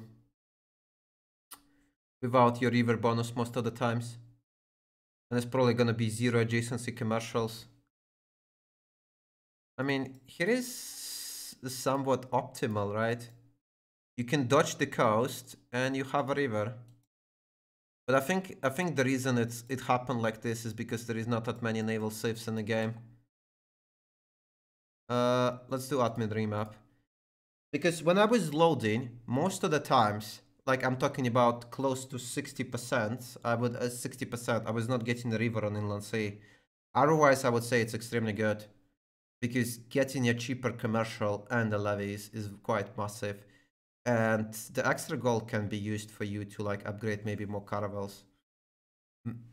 But truth be told, I also tested on the old BBS. Maybe that's the difference. Maybe the new BBS is gonna respect the river bias a bit more.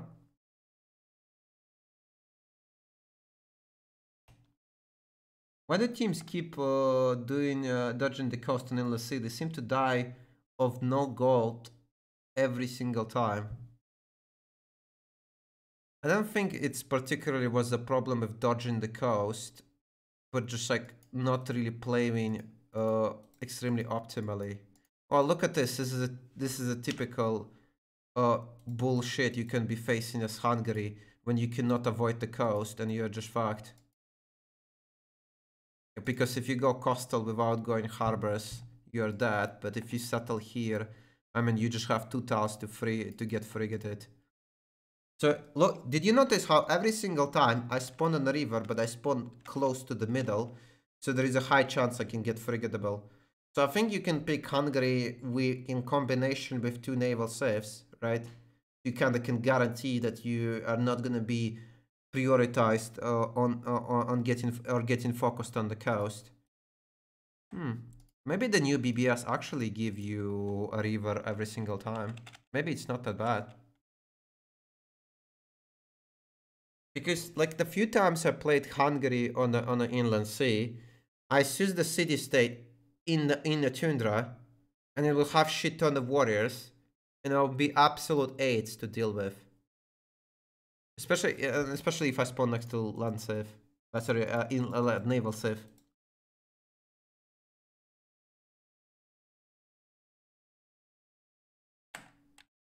I don't know. Maybe I try to put. I think if I put 4 naval civs, I will not get a river. Let's actually try it.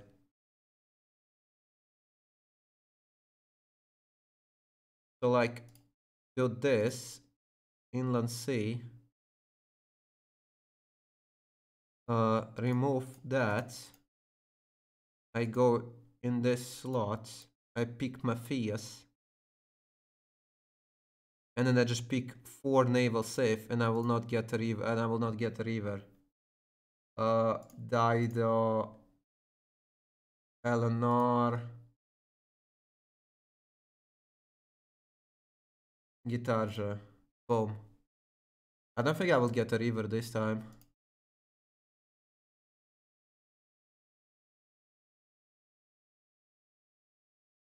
No eating, only play. Perfect.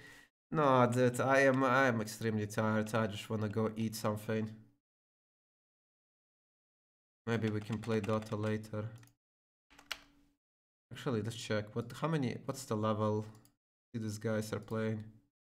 Level 18. Can't be bothered to it. Oh yeah, look at this. Boom. 4 naval civs, you don't get a river anymore. This is what I'm talking about. As soon as there is like 4 naval civs, you're just like, you don't get a river. This is what I forgot to do in my previous test. Because I think the naval civs are gonna take all the spawns in the middle. So you don't get a river, boom.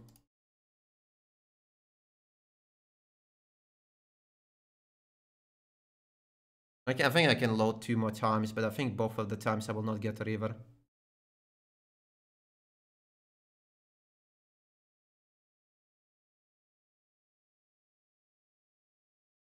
But yeah, did you notice? You notice like how I was getting river every single time until I added 4 naval saves, and there is gonna be 4 naval saves every single game on Inland Sea, unless opponent team is dodging naval, which doesn't really happen often. So in this position, you're making less gold, right? I mean, we can load 1 more time just to prove the theory. So without the river, your commercial is slower, and you're not getting the 2 adjacency from a river, so you make less gold, and that kind of blows. And you're also going to be consuming quite a lot of gold because as a result of that. So I like the levies on Inland Sea, but you just don't get a river. Boom, look at this. 5 out of 5 spawns, you didn't get the river, even though I was getting the river every single time when there was no naval saves. It's because naval saves take all the rivers in the middle. Yep. Okay, guys. Probably gonna go sleep. Oh, no, sorry, eat and then sleep. But yeah, what time is it? Oh, it's 11:40. Yeah, I'm gonna go sleep and eat and sleep. I mean, the order doesn't matter. I mean, I guess order does matter. I mean, see you guys tomorrow. Have a good night. Sleep well. Bye bye bye bye. Bye bye bye bye. Bye bye bye bye. Kisses, handshakes, eyes, everything you want. I see you tomorrow. Bye bye bye bye.